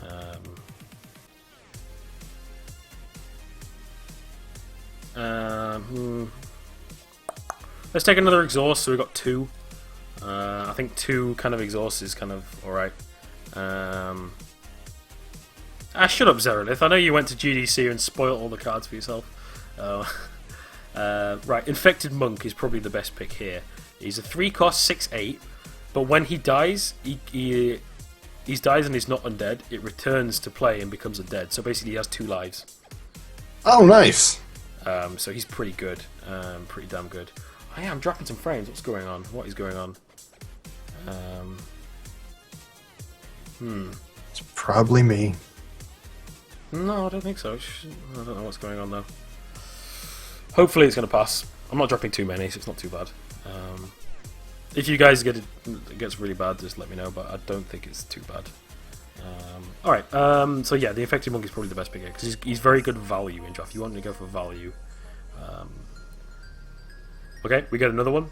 But the thing is as well, like, if you buff him up, so like with the Dade, so you buff him up to 11 health, because he gives him plus 3 health, his next life will have 11 health as well. Oh, the stats carry over. Yeah, the stats carry over. Nice. So if you use things like balance on him, really good. Yeah, nice. Next pick, so we're 25 picks in, loading section. Okay, it's taking a long time now. What's? Oh god, I'm dropping loads of frames now. What's going on? What is going on? Let me just refresh my page a second.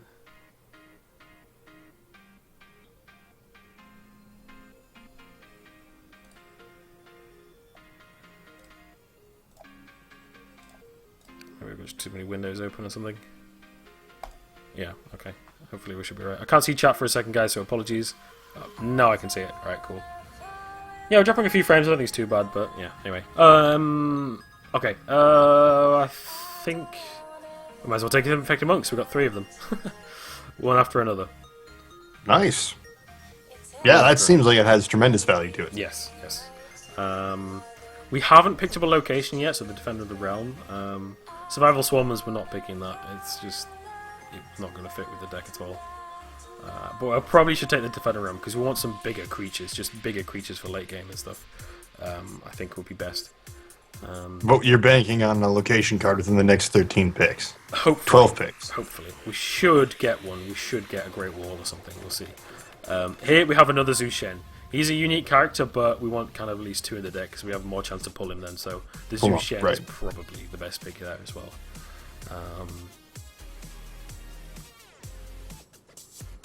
Okay. This is pretty simple, but Yuan-Shi's Wrath. All characters take 4 damage. All characters take 4 damage. It's a really good card. Obviously, you use it when it's advantageous to you. Right. Obviously, you gotta. The thing is, with Daude and Yuan-Shi's is like one of the best known combos in the game. So you buff everything else, and then Yuan-Shi. Yeah, apologies for the frame dropping, guys. It's kind of annoying me. I hate when my frames drop. I think it's fine though. Yeah. So we'll take the Yuan-Shi's Wrath there.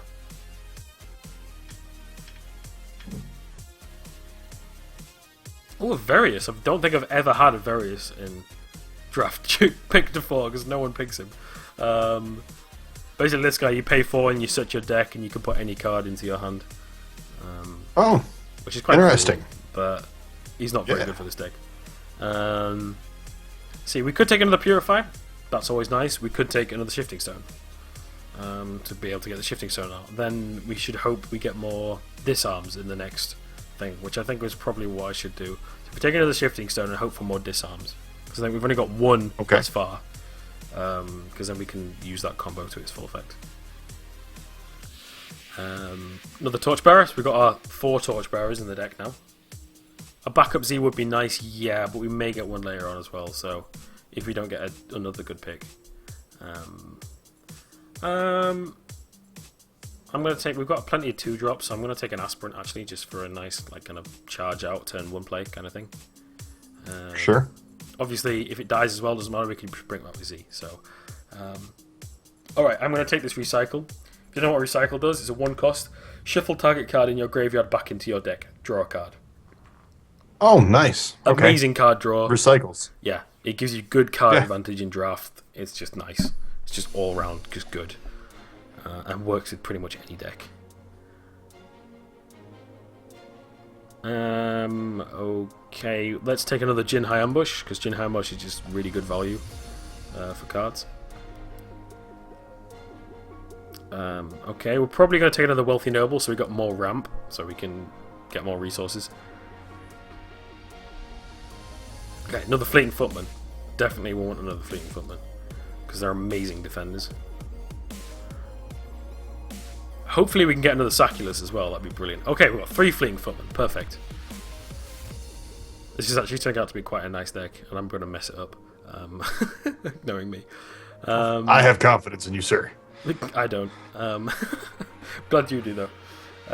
Recycles is... Yeah, we could take another Jackal here, but we could, as you said, take a backup Z, in case the one in command gets killed. And I think we probably should, just to be on the safe side, because the deck kind of revolves around having the Z, so we'll take a backup Z in the deck. And we get another Saculus. Brilliant. 2 Saculuses in the decks. Brilliant. Brilliant, brilliant stuff. And the final pick is... Oh, and it's a location! Yes! Oh, nice. Perfect. Nice. Great Wall of Jinhai. This location is glorious. Your characters take 2 less damage while in the defensive zone. Oh, nice. Such a good... Oh, but you have those freaking Glorious Warrior guys. Yes. Yeah. We do have Gaohan the Stalwart, which is an amazing card. He's got Vigilance, 3 cost, 6/10. If Gaohan is in play, he's in the defensive zone. He cannot be moved from the defensive zone. He is immune to stumbles, exhausts, everything. He is in the defense zone, whether you like it or not. So, yeah. Also, if you play this guy in command, he will instantly be in the defense zone without having to pay his cost, because he's always in the defense zone. Nice. Yeah. That's some good early defense right there. Indeed it is. Indeed it is. But we want to take the Great Wall, because the Great Wall is just, if I forget to play it, it's awesome. Okay, and there is our draft deck. It's looking pretty nice. It's actually quite a decent looking deck. I would have liked to get maybe more Yuan-Shi's Wraths, but the core of the deck is there, and we have some good combos and stuff. Unfortunately, we didn't get any other disarms, so we've only have one disarm. But Shifting Stone is still good, because like Ramp is usually no attack and like 4 health or whatever. So if you Shifting Stone something with 0 attack, it will kill it. Oh, okay, nice, yeah. So it like will kill off Wealthy Nobles and stuff like that. Right. So it's still good. Okay. It's still good. Still good. Good enough. Indeed. So let's go ahead and play a game. So that's generally the general rule. You kind of want Ramp is good in draft. Flyers are exceptionally good in draft. And yeah, that's kind of the general. You want kind of big value creatures with like 2 lives and things like that. So Gaohan or Gaohome, yes, that is labeled on the Gaohan text, which is we people got that from my stream, which is glorious. So my text is in the game. Okay. Oh, that's awesome. Okay, he has one of the so best cool. commanders in draft ever. Demon of Fear is literally the best commander in draft you can get, full stop. He's a 5-cost, 10/10 flying demon, which by itself is insane. When you play Demon of Fear, you may pay X. When Demon of Fear comes into play, return X characters to their controller support zone. So it's like a stumble for as many as you can pay for, basically. Dang. Dang, that's rough. Yes. Okay, so we've got a couple of options this turn. We can either play the Noble out and get 3 resources turn 2, or we can play this guy out and do 7 damage. I think we want to play him out, because if he gets lightning blasted, which he might do because he has a furore, then it will die, and then we can bring it back with Z. We can still play this out in the next turn anyway. So let's do that. Okay. So instant 7 damage first turn, which is pretty damn good. Yeah, I'm still dropping some frames. What is going on? Apologies. And what are you talking about? Do you want to try? Do you want to try killing the screen share and see if that helps? I can try. Let me. Yeah.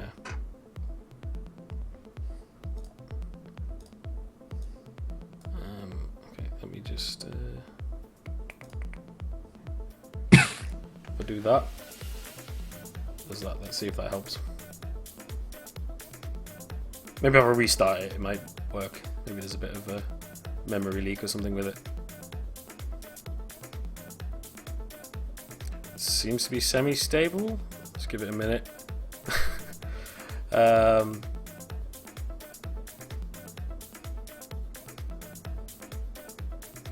My new bio? I've got a new bio, have I? Have I written a new bio?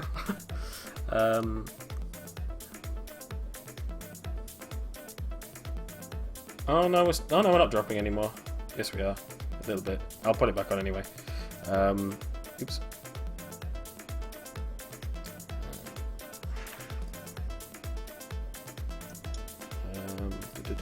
Share window, that, start, okay. And you're back, you should see it now. Yep. Alright. Yes, I do. Cool. No, is anyone not actually seeing any frame drops? Okay, fair enough. Okay, this turn we're going to play this charge guy out because it's a 2-cost, great card. So just get some more damage out, kind of semi-rush him down a bit. Turn 3, with Daude, you generally want to play his ability, activate his ability for 3 on your priority. So it's his opponent's priority right now. Generally, you want to do it on your own priority. So I'm going to play this dude and then wait a turn to kind of maybe activate that.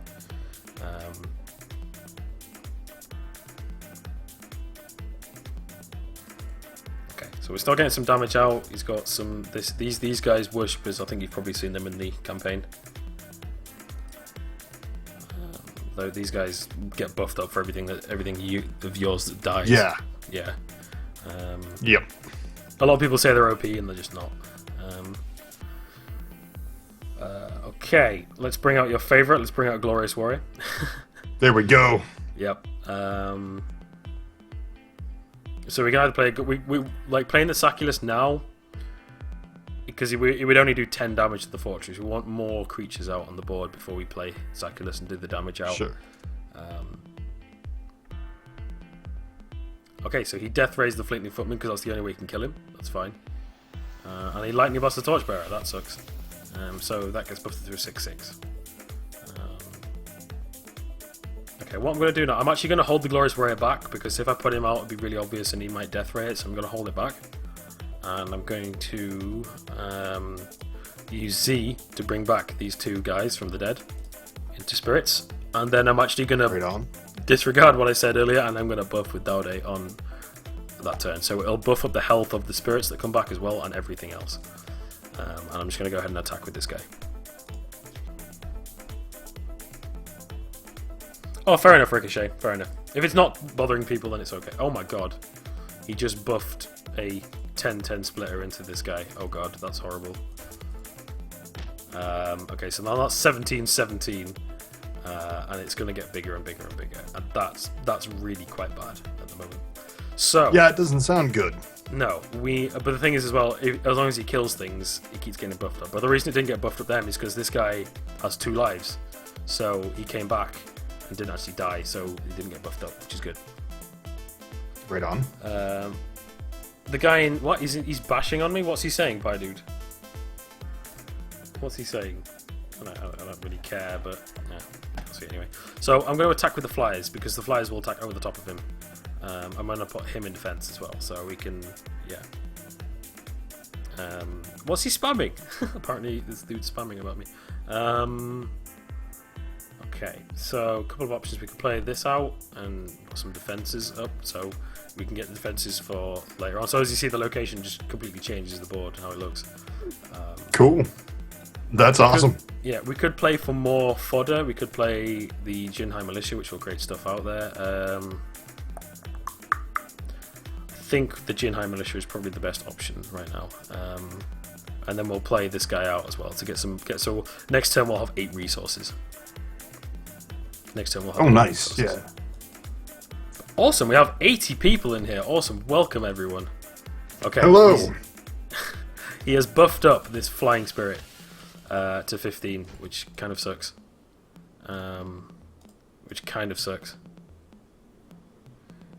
Oh, thank you. Oh, awesome, Paidu. Well, of course I'm going to be slow. I don't care. I'm teaching Tragic, so. My apologies. I'm don't ignorant. apologize. Don't apologize. People are like that, and it's silly. Right. Okay. I'm going to bring a dude back with Z. I'm going to buff everyone, and I'm also going to play this guy out. This guy obviously just takes half damage each turn. This turn, so it's going to be good. It's going to be pretty good. Like everything. Actually, I don't know. Should I do this?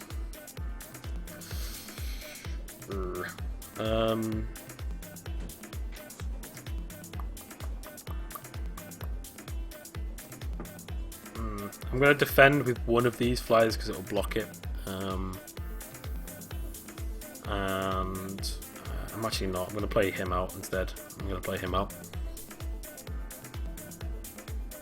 Oh, that's fine. I don't care. Like people, yeah. I'm not going to retaliate. There's no point. So I did bring back. Okay, yeah, okay. So we do have 1 extra resource left over, but that's not too much of a worry. Okay. Oh, he gave the Furore Death Worshipper a jetpack. Which Oh, nice. That sucks. Oh, and he kills my noble. Kills my noble, unfortunately. Okay, so the Jinhai Militia blocks that. The Ghost of the Ancestors just blocks that one attack. But that big flyer. Oh, ouch, ouch, ouch, ouch, ouch. Okay. This is where Z comes in handy, because Z can constantly create flyers to block flyers. So basically we just want to make up a big defense right now. I'm going to use this exhaust to push back that big flyer. Yeah. To push back that big flyer. Unfortunately then we can't really do anything, so I'm going to pull back one of the resources from Z, push that back, and I'm going to play one of these, another Glorious Warrior art instead. Give that Worshipper a jetpack. No, it's good, Zerilith. Like, it's good. I will probably, if you don't mind, Tragic, I might highlight this bit and put it up on YouTube, actually. Because I think. Oh, fantastic! I think it'd be good for new players, like, because It's not often Yeah. that I get someone who's brand new at the game looking to learn everything. So Yeah, this is good. great. yeah. So end the turn there and hope for the best. Okay, what's he doing with that hubris? Hubris. So I exhaust it, pushes it back. Scouting mission. Ugh, bane of all existence. So he creates those big flyers there. So he hubrises that. Hubris puts any character into 1/1. So I've got a 1/1 Glorious Warrior. Oh, So it can be killed easily. Okay. I'm going to use Z again to bring back some more flyers because I need them to block all this stuff that's coming.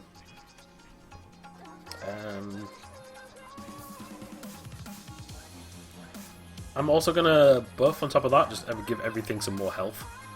Just generally, it always works out.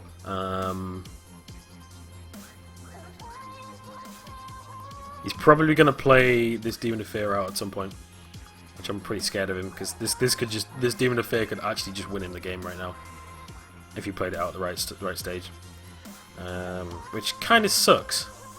And there's not much I can do about it. So I'm actually going to disarm this guy, and I'm going to leave it there. Actually, I'm going to leave it there because I need those Z tokens out, and there's not much other options to do right now. Okay, he's buffing stuff into those to make them bigger. Okay, but these flies should be able to block for this turn at least. Completely, I think. Yep, so it does 0 damage to that flyer.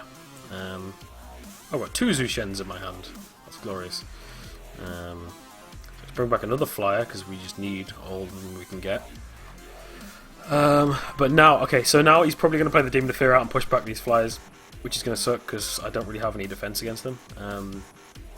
I'm actually going to play the Z out because I don't think he's going to see that coming. So he's probably going to play this Demon of Fear out and push back all my flyers so all his flyers can hit through.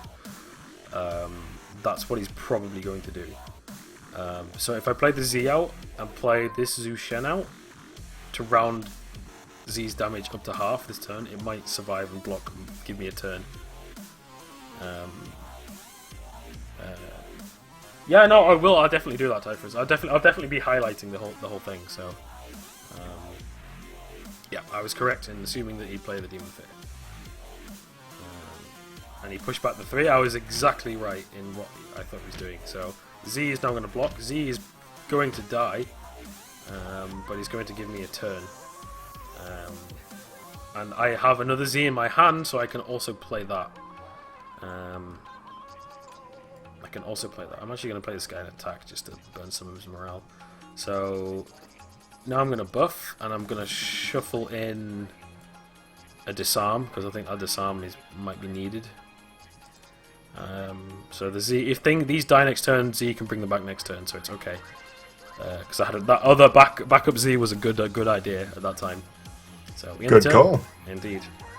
But that Demon of Fear was a pretty obvious play. So that's the thing, like with this. Oh crap!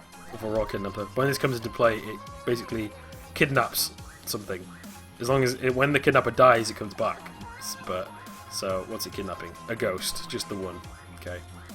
A hubris is another. Okay. Interesting. Okay. Scouting drone. Scouting drone. Nope, that's GG. He hit with a Death Worshipper through. Damn it. Oh well. Not much I could have done about that, really. Not much I could have done about that. That stinks. I feel for you. It happens. It happens. Yeah.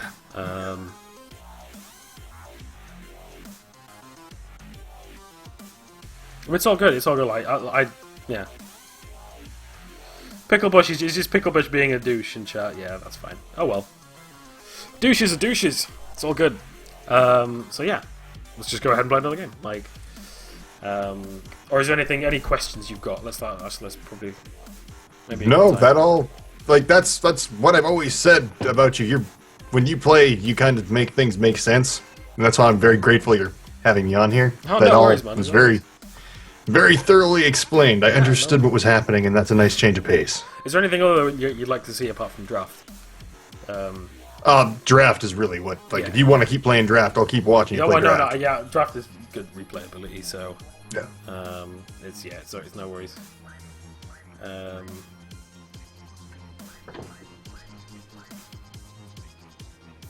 Shadowcast, one of my regular streamers, regular viewers, should I say? And again, he's got fun. a Demon of Fear. Again, he's got a Demon of Fear. All right. So I'm gonna do the same thing again. Turn 1 play with the Torchbearer. No worries, Shadow. No worries. It's all good. The chat is so broken. Oh, there we go. It's back up.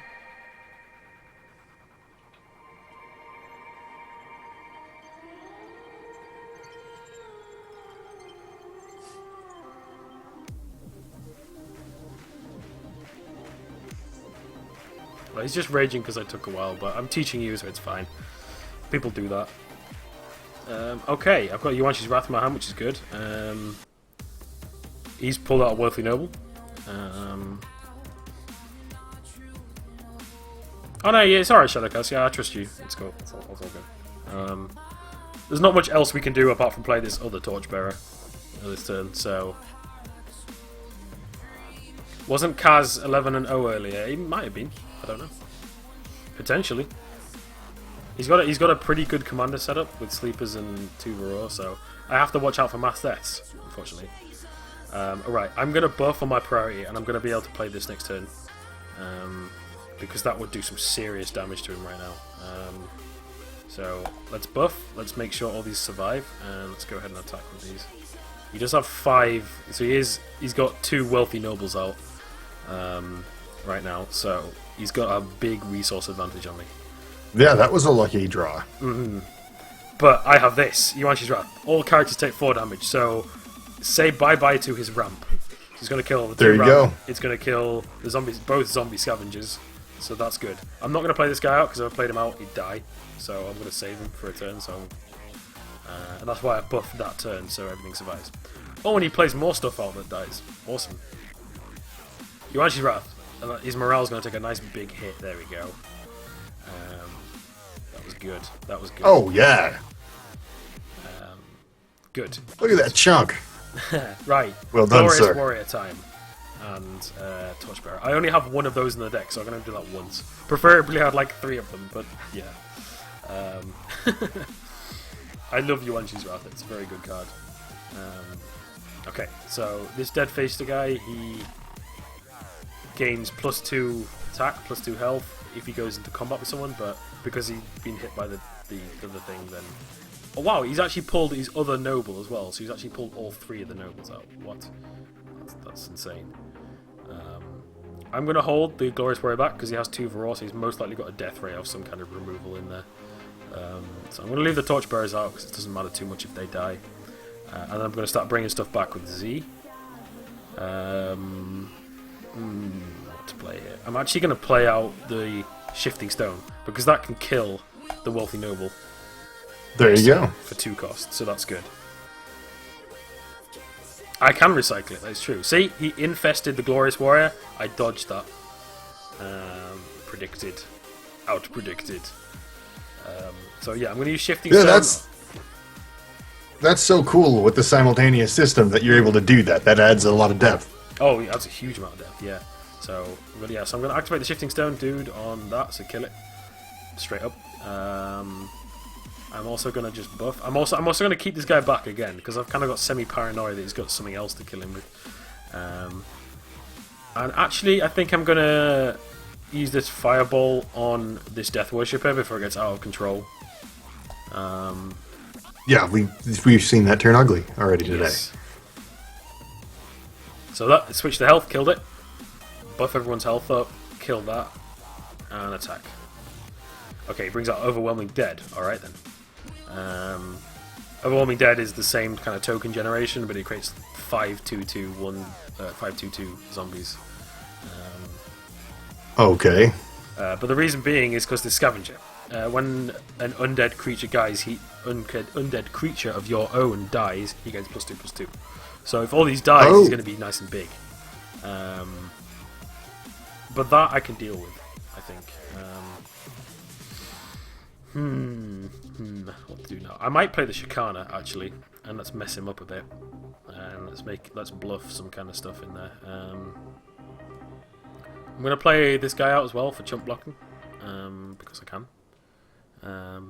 So yeah, I thought he'd just block with those. Okay, he's death raying. He death rayed the ghost. Okay, that's a bit odd, but okay, sure.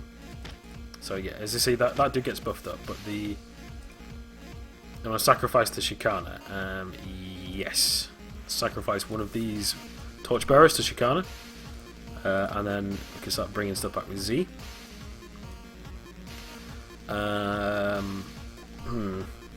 Do we play the Shikana out or not? Because he may get like death rate or something, potentially. So the question is, do we play him out or do we not? I hope that's rhetorical. I hope you're not actually asking me. Well, it is like, at this stage it's like a kind of, you can't properly predict what he's going to do with it.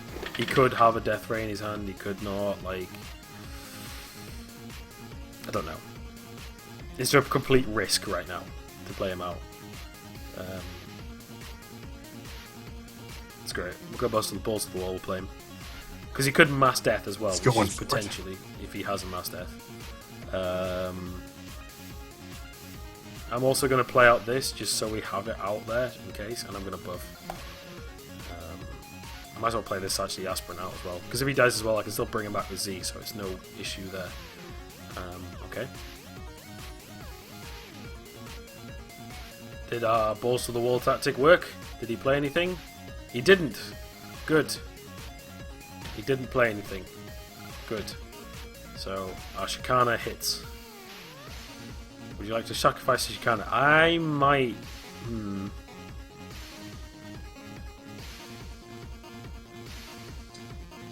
I know what he's going to do, I think. I think he's going to... This Kidnapper, I think he's going to play the Kidnapper out and kidnap the Shikana. So I'm going to say no, and I'm going to pull everything back. I'm going to bring that back with Z. And I'm going to play that out, and I'm going to use the trading post, if you don't know what the trading post is. You have yes, yeah. Familiar with the trading post. Yeah, so I'm going to draw a card. And I think that's good, yeah. Yeah, exactly, stop taking names like, yeah. 10 out of 10. Play that sheet, go big. Alright, I did, and it paid off. So, I've not sacrificed anything to him, so he will kill everything in the zones if he doesn't deal with it. So, actually, no, I'm going to hold him back to the support zone, because it's exactly the same thing as support zone, so if he death rays him or anything like that, then it could potentially mess it up. Oh, and he plays everything out, but he has done exactly what I thought. Oh, no, he infests the Shikana. Oh, and he kidnaps the Z. Oh, boom, but I just killed everything of his. Oh, ouch. Nice. Nice. There we go. Well, that works. Indeed. That does work. Okay, so I'm going to buff. I'm not going to commit everything out yet, and I do have another Z in my hand, which is brilliant. I'm not going to commit everything yet because he may have a mass death. My mass death paranoia is like, it's like off the scale. Well, for good reason. Yeah. The name alone kind of tells you why that's something worth fearing. Yeah, exactly.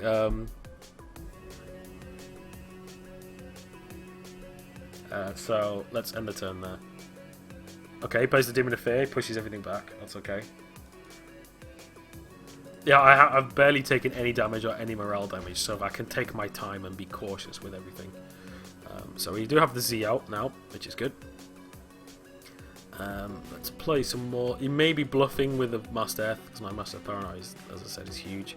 So I'm just holding this Glorious Warrior back. Like, I really should play him out at some point, but I don't know. As I said, my Mass Death Paranoia and Death Ray Paranoia is huge. Yeah, so here's a way around the unique mechanic. Z is a unique character, but because obviously he kidnapped my Z, if the kidnapper dies, my old Z would come back and I would have two unique characters on the board. Oh. That makes sense? Follow me, yeah? Yeah. Oh, yeah, I'm with you. Yeah, so it's pretty cool. It's pretty cool. So, I'm not sure what to do here. Do I put everything out and hope for the best? Balls to the wall. I'm going to play this dude out. And I'm actually just going to draw a card, I think. Oh, a Saculus! Oh, that changes everything. 1, 2, 3, 4, 5, 6, 7, 8, 9. To do 18 damage currently with the Saculus. So, okay. Nice. Oh, he's got Desolation. So we're going to make Saculus next turn. So Desolation does 5 damage to the supports or anything because everything's played out. Oh look, I've got 2 Z's. Okay, wow, that just wins. We can win with Saculus now. So 1, 2, 3, 4, 5, 6, 7, 8, 9, 10. That does, when I play Saculus, including Saculus, that does 22 damage, and that wins me the game. Because I don't need to play anything out, he'll just win me the game. So I can just end it there, and that's it. Saculus for the win. He's also known as Scumbagulus. Yeah, I can see why. Yeah. So there we go. GG. GG, Shadowcast. Well done, sir. Well done. Yeah.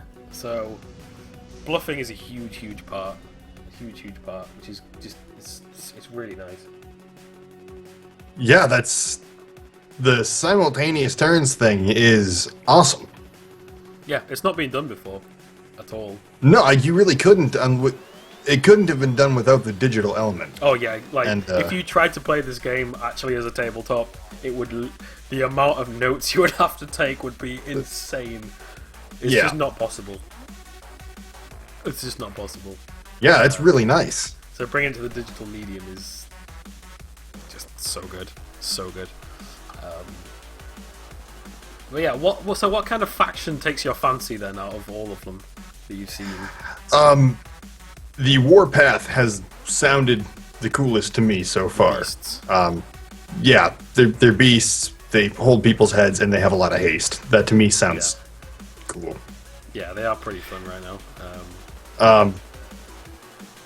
They sound neat. I don't really know what the zombies are about. Zombies are more about graveyard manipulation. Okay. So kind of like raising stuff from the dead, and because if you look at some of I'll show you some of them.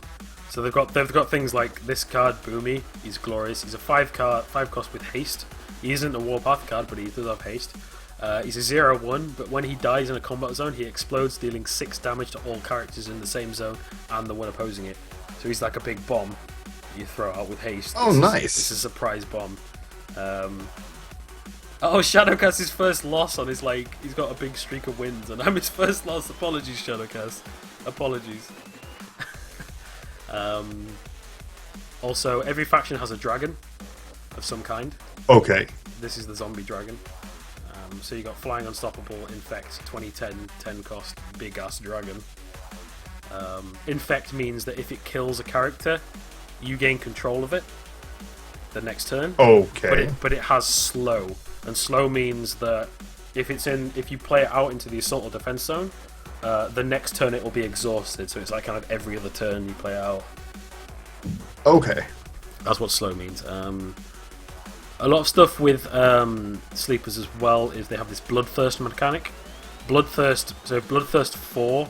So it means if he enters combat with another character, he gains +4/+4 until the end of that combat. So basically, if he attacks a fortress, he'll just be a 4/4. If he attacks a character, he'll be an 8/8. Oh wow. So there's a lot of characters. Interesting. Yeah. Unlike the Zombie Elator, the Immortal Sufferer, you exhaust her every turn, remove a character card from your graveyard, create a 4/4 undead zombie character, and you can do that unlimited for no resources.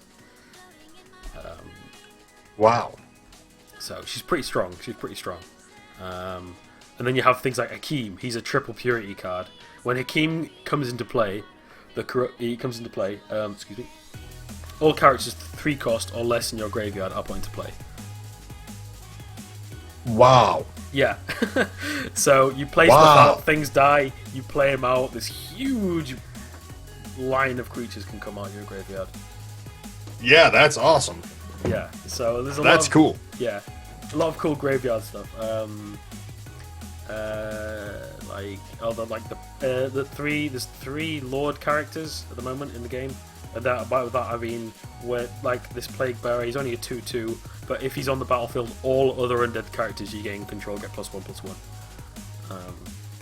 Okay. So they're the kind of Lord, like this guy, Recurring Nightmare. You can play this card from the graveyard. Every time you do, he gains +3/+3. Wait. So he Wow. dies, and he's in the graveyard. You can click on him and click activate and play him from the graveyard into your support zone. Any time he's died, and he gets bigger and bigger and bigger. Oh, that's beast. So you kind of want him to die, and you bring him back. Yeah, that's pretty cool. So there's a lot of cool stuff with sleepers. Obviously, you've got Awaken, which is just raise target character in your graveyard. It becomes undead. And then you have the 2 purity version, which is raise dead. Raise target character from a graveyard. So you can target your opponent's graveyard and pull Oh, something back, nice. which is cool. You've also got things like Undead Corruption. So that basically means if that you target someone with Undead Corruption, doesn't really do anything, but when that character dies, it becomes under your control. So they're all about killing stuff and kind of stealing it or graveyard manipulation. Well, that's interesting. Yeah. But what are the dragon guys here called again? DOD? DOD, yes. Yeah, like you had a really good defensive deck, but you still were able to turn that into offense as well. I like that. Yes. You had safety, but it didn't hinder you. And that's cool. I like that. Yes. Yeah, that's what DOD is kind of mostly about. They are one of the underplayed factions right now, as apart from specific combos. I still love them to bits, and I still play them a crap ton. But they are a very defensive faction. They don't have that much offense, but the things like adding Shifting Stone in this new set that they have since the Infestation set. So basically, this gives them offensive power because they have most of the time they have more health than they have attack. So when you use Shifting Stone, it's the other way around on a character. So it gives them some assaulting power now. But they have my favourite card in there, which is this guy, Aoshun, Dragon of Wisdom, 12 cost, 30/30 flying dragon. Yeah, there was one of the tutorials in the academic, and I just wanted to summon those guys out, but there was no way. Yeah. Did 12 cost. Yeah. Yeah. It obviously takes a lot of resources to get them out. Yeah. What? Do you just gain one every turn? Is there a cap? Yes, it caps at 10. It caps at 10, so you need ramp cards in order to get that guy. Yeah, you need ramp cards, or if you noticed on the trading post, you can pay 9 and gain an additional resource. Oh, okay. So you got the pay 3 shuffle a card and pay 5 draw a card, or pay 9 and gain 1 resource. So that resource is permanent. Yeah, that resource is permanent. So, Okay, I thought that was just one for the. That wouldn't even make sense. I don't even know why. That would just be so stupid. Okay, yeah, okay. So that's permanent, yes. So yeah, that's good. But they have a lot of different stuff. I love DoD. And my DoD premium collection is huge. I have the best DoD collection in the game. So I'm pretty happy about that. Well, yeah, you have flavor text on cards. That's awesome. Yes, Gauhan or Gao Home. That's awesome. It's brilliant. I love it. But other they do have some very interesting. Like DoD have a lot of alternative win cards as well. Like this guy, Julian, who rewrites history. He has a lot of text on him. He's a 0/4 7 cost with 0 morale. Basically, he can never die. He can't be removed from the game. He can't be killed or anything. He's a 0/4, but basically, at the end of each turn, if Julian is in the defense zone, he gains a chapter. When he reaches 6 chapters, you win the game. It's an alternative win condition. So you can't remove him. No, so if you kill him or you remove him, all it does is remove a chapter. Oh, wow. So That's really cool. I have a deck based around it, but it's pretty much my favorite deck right now. And it's actually quite good. It's If you want to play that, I'll be happy to watch it. Like whatever you want to do. Well, no, and kick me off whenever you want. Oh no. So I'm here for another 40 minutes, so we'll just Okay. end it there, I think. But no, I'm just kind of the thing about this game is the more you know about the general cards, like especially in draft, it's learning about the different cards. Yeah. More than anything. Is probably a better knowledge. Obviously, playing draft, you're going to see more cards than you're going to see if you just play constructed. Right, and that's why I like playing draft, is you got to see more, but the grinding in Hearthstone is so bad, and like the actual, if you want to spend like not in-game currency, but real currency, it's $2 a run. Oh, no, thank you, but this is actually sensible. Yes, exactly. So most of the time, if you only have to play them, might be like 3 or 4 constructed matches to gain enough IP to play a riff run, or you just spend like not much and actually get some stuff. So actually, yeah, that's actually worth it. Yeah. I would like to see this. Who is this? Owlin? Julin. Okay, I'm sorry. Nice screen resolution is tiny. Yeah. I'd like to see that deck. Yeah, sure. I'll play it in a minute. I'd like to see how that works. Yeah. Another alternative win condition so I'll cool. show you as well is Shrine. Shrine to the Heavens. It's a 1-cost location. Is an untouchable location. Untouchable cards mean they can't be targeted by anything. So, if you have a card that's untouchable, it can't be targeted by Death Ray or anything like that. It can be killed by normal means of being attacked or whatever, or with AoE, but it can't be targeted. So, it's the only location that you can't destroy. But basically, this card, exhaust the character you control, Shrine to the Heavens becomes 2% more complete. 100% completion, you win the game. So you exhaust cards each turn, and to make it 100% to win the game. So would that work with the Z then, because of all the little? Yep. Yeah. Okay. It works really well with Z. It works really well. Shrine decks, unfortunately, are like one of my favorite kind of win conditions, but they're not viable at the moment. They're just not. Oh, that's too bad. There's too much kind of support zone hate, and you can have lots of token generation to make little characters and stuff, but they just get picked off really easily and they just die. And I was like, well, never mind. So it's really, really difficult to play Shrine properly right now, but yeah, of course I can show you the Julin deck. Let me bring up my Julin deck. There it is. This is my Julin deck. It is basically just a DoD deck. And obviously I've got the Daude and I've got the Z. Ooh, actually, I can put my Platinum Z in there because... Oh no, I haven't traded it yet. Oops, never mind. Remove that. Come on, yeah, there we go. So yeah, the basic idea of the deck is obviously it's not necessarily you have to use Julin all the time. Like, he is a 7 cost, which is huge. Okay. Right. So the deck still functions without him. Yes, because if you're nice. if you're facing against rush decks, obviously they're going to try to rush you down as quickly as you can. Basically, you want to just not even play him because 7 cost is way too much to. You want to make yourself a good defense. Like, before you play him, you want to make sure you have a solid defense set up ready for him. Okay, makes sense. Yeah, that's basically the idea behind the deck.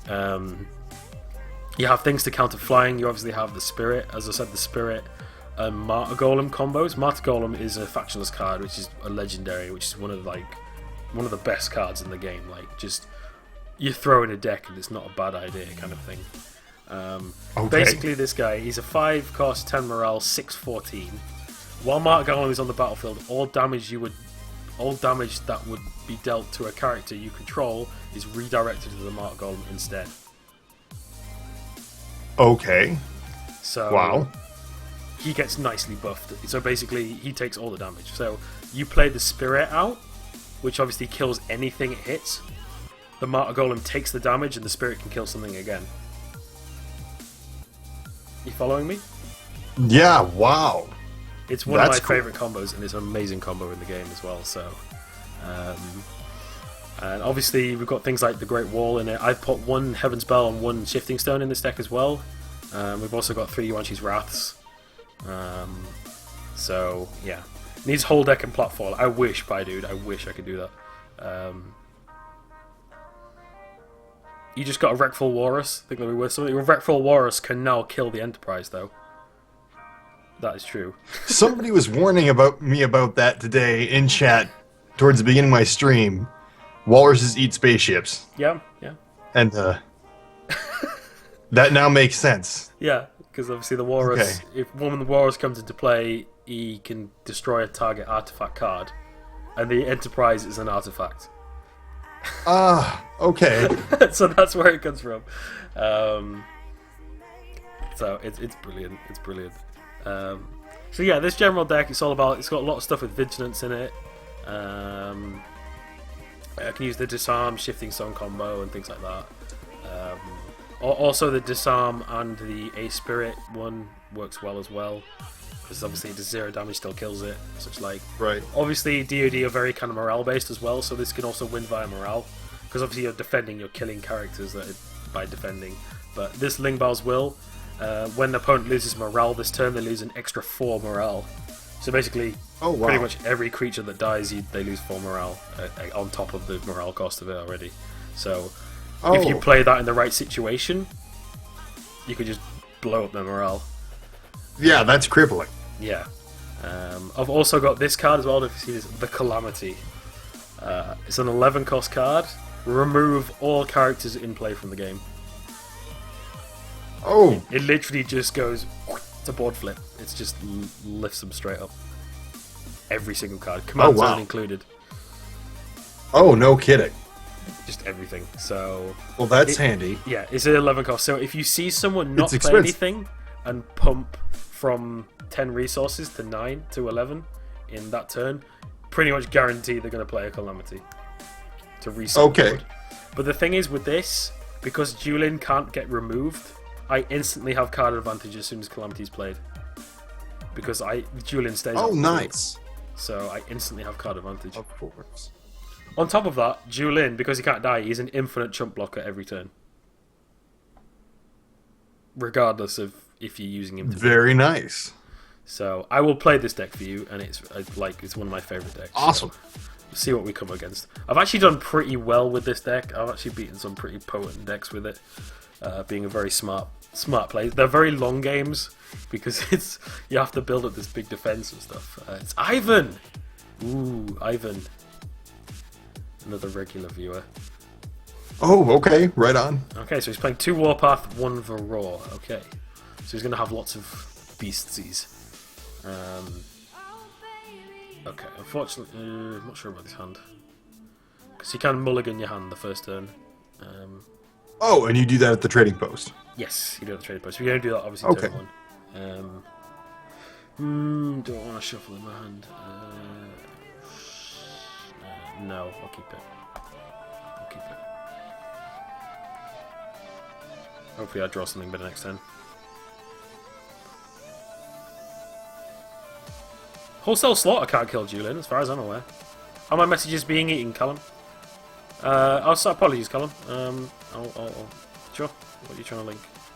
Oh wow, my browser's being really slow. Yeah, I'm still dropping a few frames. Is it actually noticeable, guys, or is it not? Oh, he's practicing his pauper deck for the tournament tomorrow. Okay then. Yeah, because I hosted myself a little tournament tomorrow. Oh, nice. With pauper format, which is only commons and uncommons in the deck, so no rares and everything. So it's for newer players and stuff. So it's good. So he's practicing his pauper Very deck. cool. He's practicing his pauper deck right now. Okay, so he plays the Brings Life by Basking Out on turn 2. So this is what I talk about, the command zone. So I've got a couple of options here. I could just buff, which is not much point of doing. I could use Yuan-Shi's Wrath and kill his ramp. Or I could play this Gauhan out into the... because he's got Vigilance, so I can play him out. But he's not really attacking with anything, so I'm probably going to play the Yuan-Shi's Wrath in case he plays some more ramp. Sure. Which he might well do. And he did. he played more ramp, so that kills his ramp. Perfect. Nice.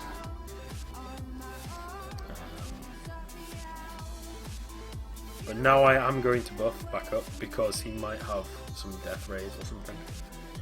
No, not death rays, some lightning blasts that could kill either my Z or my Dowday, which would just kind of mess up the deck a little bit. And there's a 1/1 drop bear currently attacking me. Drop bear is the cuddliest thing ever, and drop bear plushes can't come quick enough. I think everyone can say that. What did you link, Colin? Oh man, you made a TragicMisclick card! What?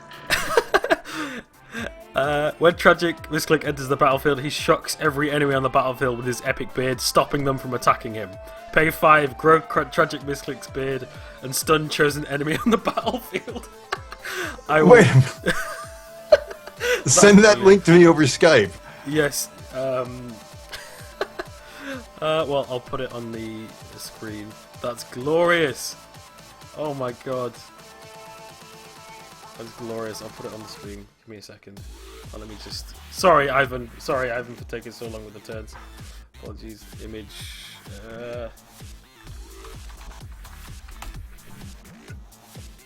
That is brilliant. That is brilliant. Oh my god.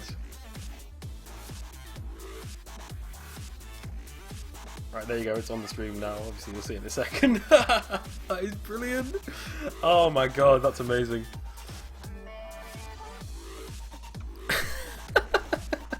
You now have your own card, sir.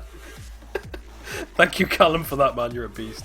Anyway, sorry, just in the turn. Apologies, Ivan, for taking so long. Oh, that is incredible. That is glorious. That is glorious. Mr. Callum King. Oh, no kidding. How you doing, guy? Oh, yeah. Oh, that is so cool. Yes, it is. Right, I'm gonna just play this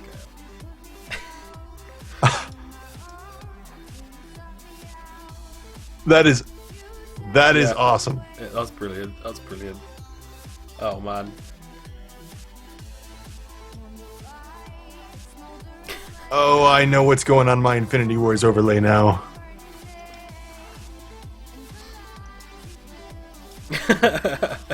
Definitely. Alright, yeah, so I'm just playing a Glorious Warrior out this turn. Okay. Glorious Warrior. He's played lots of things out, okay. This pack leader dude, he's really good. While in combat zone, any other beasts you control get +3/+3, so with lots of beasts, they just get huge. I'm going to play Immovable. Agent Coil, the Immovable out. Why have I got normal in this extra? So basically, this guy, he can only take 3 damage from any single source. Oh, wow. So he can just like tank all day long. He's a legendary. He's one of the legendary. Also, I have a plat foil version of him, which is the only one in existence, which I'm so happy about. Wow. So that's impressive. And it's DoD, so it's like, yay, it's mine. So I'll play that out, and that'll block everything, and it should kill the back leader if he plays everything out. If he plays more stuff out, then it should. And okay, he pulls everything back for a turn, so he's being cautious. All right. Okay. Okay, so he's got another pack leader, so these things are going to be even bigger next turn. So I'm going to play this Eagle. Eagle Eye is really cool. Eagle Eye's Vigilance, it's 14 health, but it gains +2 attack for each character you control, and it can block flying. So obviously I have 12 attack. If something of mine dies, then it will obviously reduce that. Well, I think that's maybe the best play. I don't know. Would like to maybe buff its health, but no, I'm gonna play that. I'm gonna play that with the. Okay, so he's building up his defense. He's building up his assault, but I'm building up my defense. Oop, that scared the crap out of me. Sorry that was really loud. Jesus. That's it on mute too. Dang, I'm so sorry. No, don't worry about that. That was really loud. Bloody hell.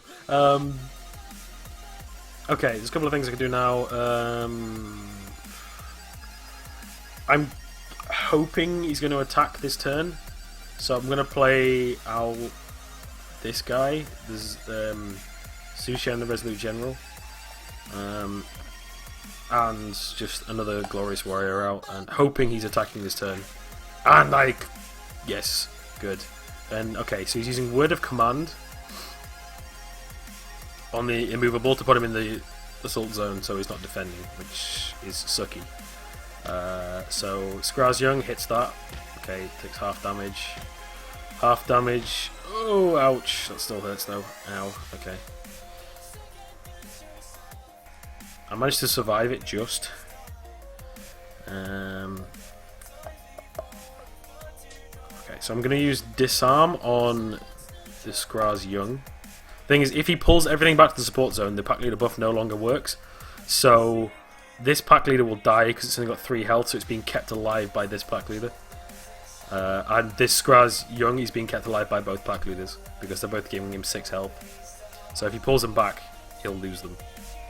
That vibration though, Callum King, yeah, indeed. Yeah, I'm terribly sorry about that, Don't worry, guys. it's all good. It's all good.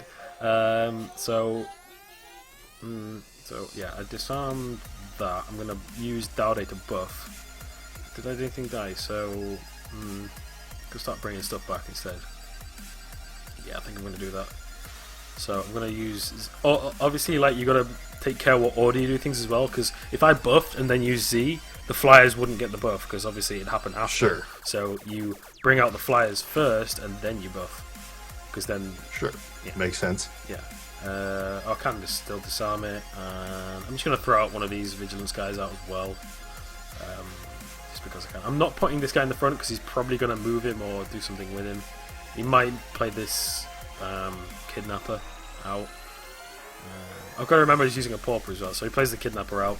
And he kidnaps the Z. Ooh, okay, interesting. And he hubrises the immovable. Ooh, that sucks. And he lightning blasts it. There you go, that's a way to kill him. So I disarm the Skraz Young, so that does no damage. Well, I do 6 damage because of the buffs, unfortunately. Okay. Okay, pack leader dies, and the kidnapper dies. That means I get my Z back. So he's only got a pack leader left. He's losing a lot of morale, but so am I. I'm actually going to play the Julian out now. Like, this is one of those situations that you don't really want to play the Julian, but I'm just going to play it out. Because he's probably going to pull back and start building up creatures again. Okay. Because that's what he's probably going to do with Beast. Because he'd be wasting this if he attacked with just this, because it buffs everything else. Oh no! Okay, never mind then. And I made the decision to not bring anything back with Z, because he would have Desolationed it. Which would have killed them all. So he blocks for free. Yay. That's good.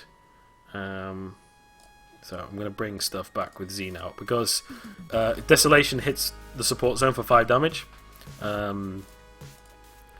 If I'd have brought stuff back with Z, they all would have died, but I'm safe to do it this turn because it's his priority, so his spell would go off first. So then all my... Okay, that makes sense. Yeah. So you see where... See, that's thinking. Yeah, you see where priority comes, like, majorly into it, like... Yes. Being good at the game, basically. Being an okay player to a great player is, like, that's the difference. Okay, I'm going to use Daddy to just buff, and then I'm going to end it there. Diamonds, I don't think we'll have time, honestly. I think we'll probably end the stream after this match. So, yes. Okay, we'll end the turn there. Okay. Plays that up as a jungle giant out. Okay, so enrage. This is the enrage ability from the Warpath stuff. Basically, you pay a certain amount and they enrage 6. So this... You pay 3 and enrage this character, giving it +6/+6. It'll only be used once. Okay. I should have positioned these the other way around, actually. I should have used them more as a chump blocker, but it's okay. I have a immovable in my hand, another removable, so I can play him out in a second. So, as I said, like, Julian is acting as a chump blocker right now. And as you see now, because of Z, I have, like, infinite chump blockers. But I am going to play the immovable out and leave him defending. also going to buff as well, because buffing basically makes him give him another hit. I'm going to shuffle in the bell, because I don't really need it. And I've got 2 Yuan-Shi's Wrath, that's quite good actually. That's a nice combo that I can pull off later. You just dropped your iPad on your face. How the hell did you manage that? Nova Blue, are you talking to the future you? Oh dear. Oh dear, no. This is TragicMisclick. So here we go. The Agent Movable just blocks everything, and is he gonna kill the pack leader? He kills the pack leader. Good. I'm actually gonna pull him back because I'm a little lower on morale than I'd like to be. So I'm just gonna let the Z Flyers do the chump blocking. What health is he on? He's on 1 health. That's on 11. That's on 2. Okay. I'm actually going to do this. I'm going to play Lingbao's Will, which is the thing that will reduce his morale, and then I'm going to play 1 Yuan-Shi's Wrath. That's going to kill 3 things, so it's going to be an instant like 12 morale without actually adding up the morale of the Enraged Hulker, the Killaroo, and it brings that bypassing as well, so he's going to take a lot of damage. And all these things have above 4 health, so I will lose my movable, but it's not too much of an issue.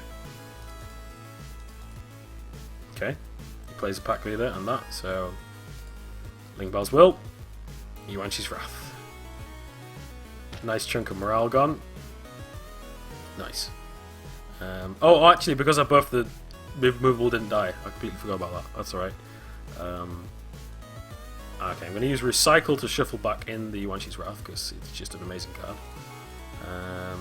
Going to bring back using Z.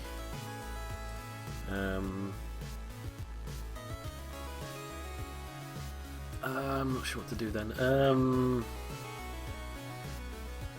Because this guy, when you enrage him, he gets unstoppable. He gets +6. He's a 10-10. And you pay 4, he enrages 6, but he gets unstoppable as well. So I've got to be careful of that. So I'm actually going to play him in front. that sounds like it'd be a problem. Yeah. I'm going to play him in front. Because then... actually... I could just Yuan-Shi's Wrath again. It wouldn't really affect me too much. And then I bring back some stuff. Yeah, I think I'm just going to Yuan-Shi's Wrath again. Ooh, actually, this is a good combo that I can show you. Yuan-Shi's Wrath plus Martyr Golem. Because obviously Martyr Golem soaks up the damage. Obviously, there's a lot more damage coming in, but he soaks up all of it from a Yuan-Shi's Wrath. So the Yuan-Shi's Wrath would only kill him, and that's it. Nice. So... That's a nice combo to be aware of. I'm going to do that, actually. Log that one away. Yeah. Okay, so I'm going to Yuan-Shi's Wrath again. It's going to kill his ramp again. Bring back the 2 guys after the Yuan-Shi's Wrath, of course. So that literally did nothing to the most of my guys. Okay, so the Skrazyoung does have Unstoppable, so he's going to eat through these, unfortunately. But it is going to die in the process. Oh no! We've got the bug! Oh, they're fixing this in the next patch. We got the bug where it sticks. Like this. That sucks. It endlessly sticks on this, unfortunately. God damn it. Oh, that is unfortunate. Well, he pretty much would have lost because he had... this would have brought him down to 8 morale. Actually, let me see if I can disconnect and then reconnect. Let me see if I can quickly reconnect. GG, Ivan. Yeah, well, did I actually win that turn or not? Did I win that turn? I probably did, didn't I?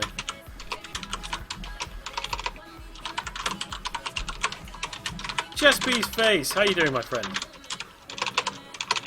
Chess how's it going, sir? Fellow DocNation and Infinity Wars streamer, of course. Guys, if you do not know Chespees, click on his name, give him a follow. He streams Infinity Wars later in the evening or during the middle of the morning for me, so I won a morale. Okay, so the Skrazyoung died for 8 morale, and then the pack leader died for another 10 morale. So yeah, I did win on morale that turn, regardless of if it worked or not. So yeah. Well done, sir. Well done. So you can win. You don't have to win by Julian. Like, but Julian is a nice. No, yeah, you had other things going on there, and it worked out. Yeah, the chess has risen. That's very cool. Yes, he's good. So yeah. So I think we're gonna call it there. So. All right. Awesome. Thank you so much for having me, sir. Yeah, well, no, I appreciate you coming on. It's been really good. It's been quite refreshing actually. Like, I've been answering people's questions about the game, like teaching newer players and stuff, like for ages, but I haven't done it like properly not face to face, but you know what I mean. And close enough. Yeah, close enough. Yeah. But I hope it actually helped you. No, I actually feel like I understand how the game works now. I watch your stream quite a bit. I never really knew what was happening. You're very good at explaining what you're doing, but I was still lost. I actually feel like I understand what's going on now. Good. So that was very helpful. Very helpful. Indeed, yeah. So yeah, if you have any more problems, just let me know. We'll happy to have you back on the show again, definitely. Oh yeah, I'm happy to be here. Thank you. Yeah.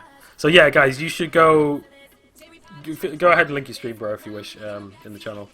And you go check out TragicMisclick. He streams all sorts of like kind of platformers and roguelikes and stuff like that, and he's very good at them. Stuff. Yeah, and we should do this the opposite way around, because I suck at Binding of Isaac, so you should teach me. Okay, sure. Sure, yeah. Yeah, because I think that'd be good. You teaching me Isaac, because I'm so bad at that game. It's pretty. Yeah, I'd be happy to. It's I was actually doing a bit of that last night, and it never really occurred to me how the stuff people don't know. I mean, I have 900 hours into the game now, so it's just so second nature. You know what I'm talking about. You're doing it here now. And yeah, to be honest, I've probably got more than that now. I don't know how many hours I've got in the game. I've got like 400 hours since Steam launch. Oh wow! And I was playing for like 5 months before that. Yeah. So, okay. You've put in your time. I put in my time. Yes, indeed. Oh, Northern, that sucks. Don't worry, I will be highlighting it, and I will most likely upload it to YouTube as well. So don't worry, you won't miss it. On YouTube. You'll be on YouTube. It'll be awesome, man. Awesome. Been on YouTube before. Yeah. Well, thank you very much for joining us, Tragic, man. It's much. Thank you. Pleasure to have you here. Thank you very much. Pleasure to be here. Yeah, no worries, man. So yeah, I'm just gonna go say goodbye to my stream. So I shall see you later, my friend. And I will... Take care of everyone. Thank you for having me. There you go. Cheers, guys. Thank you very much. Bye.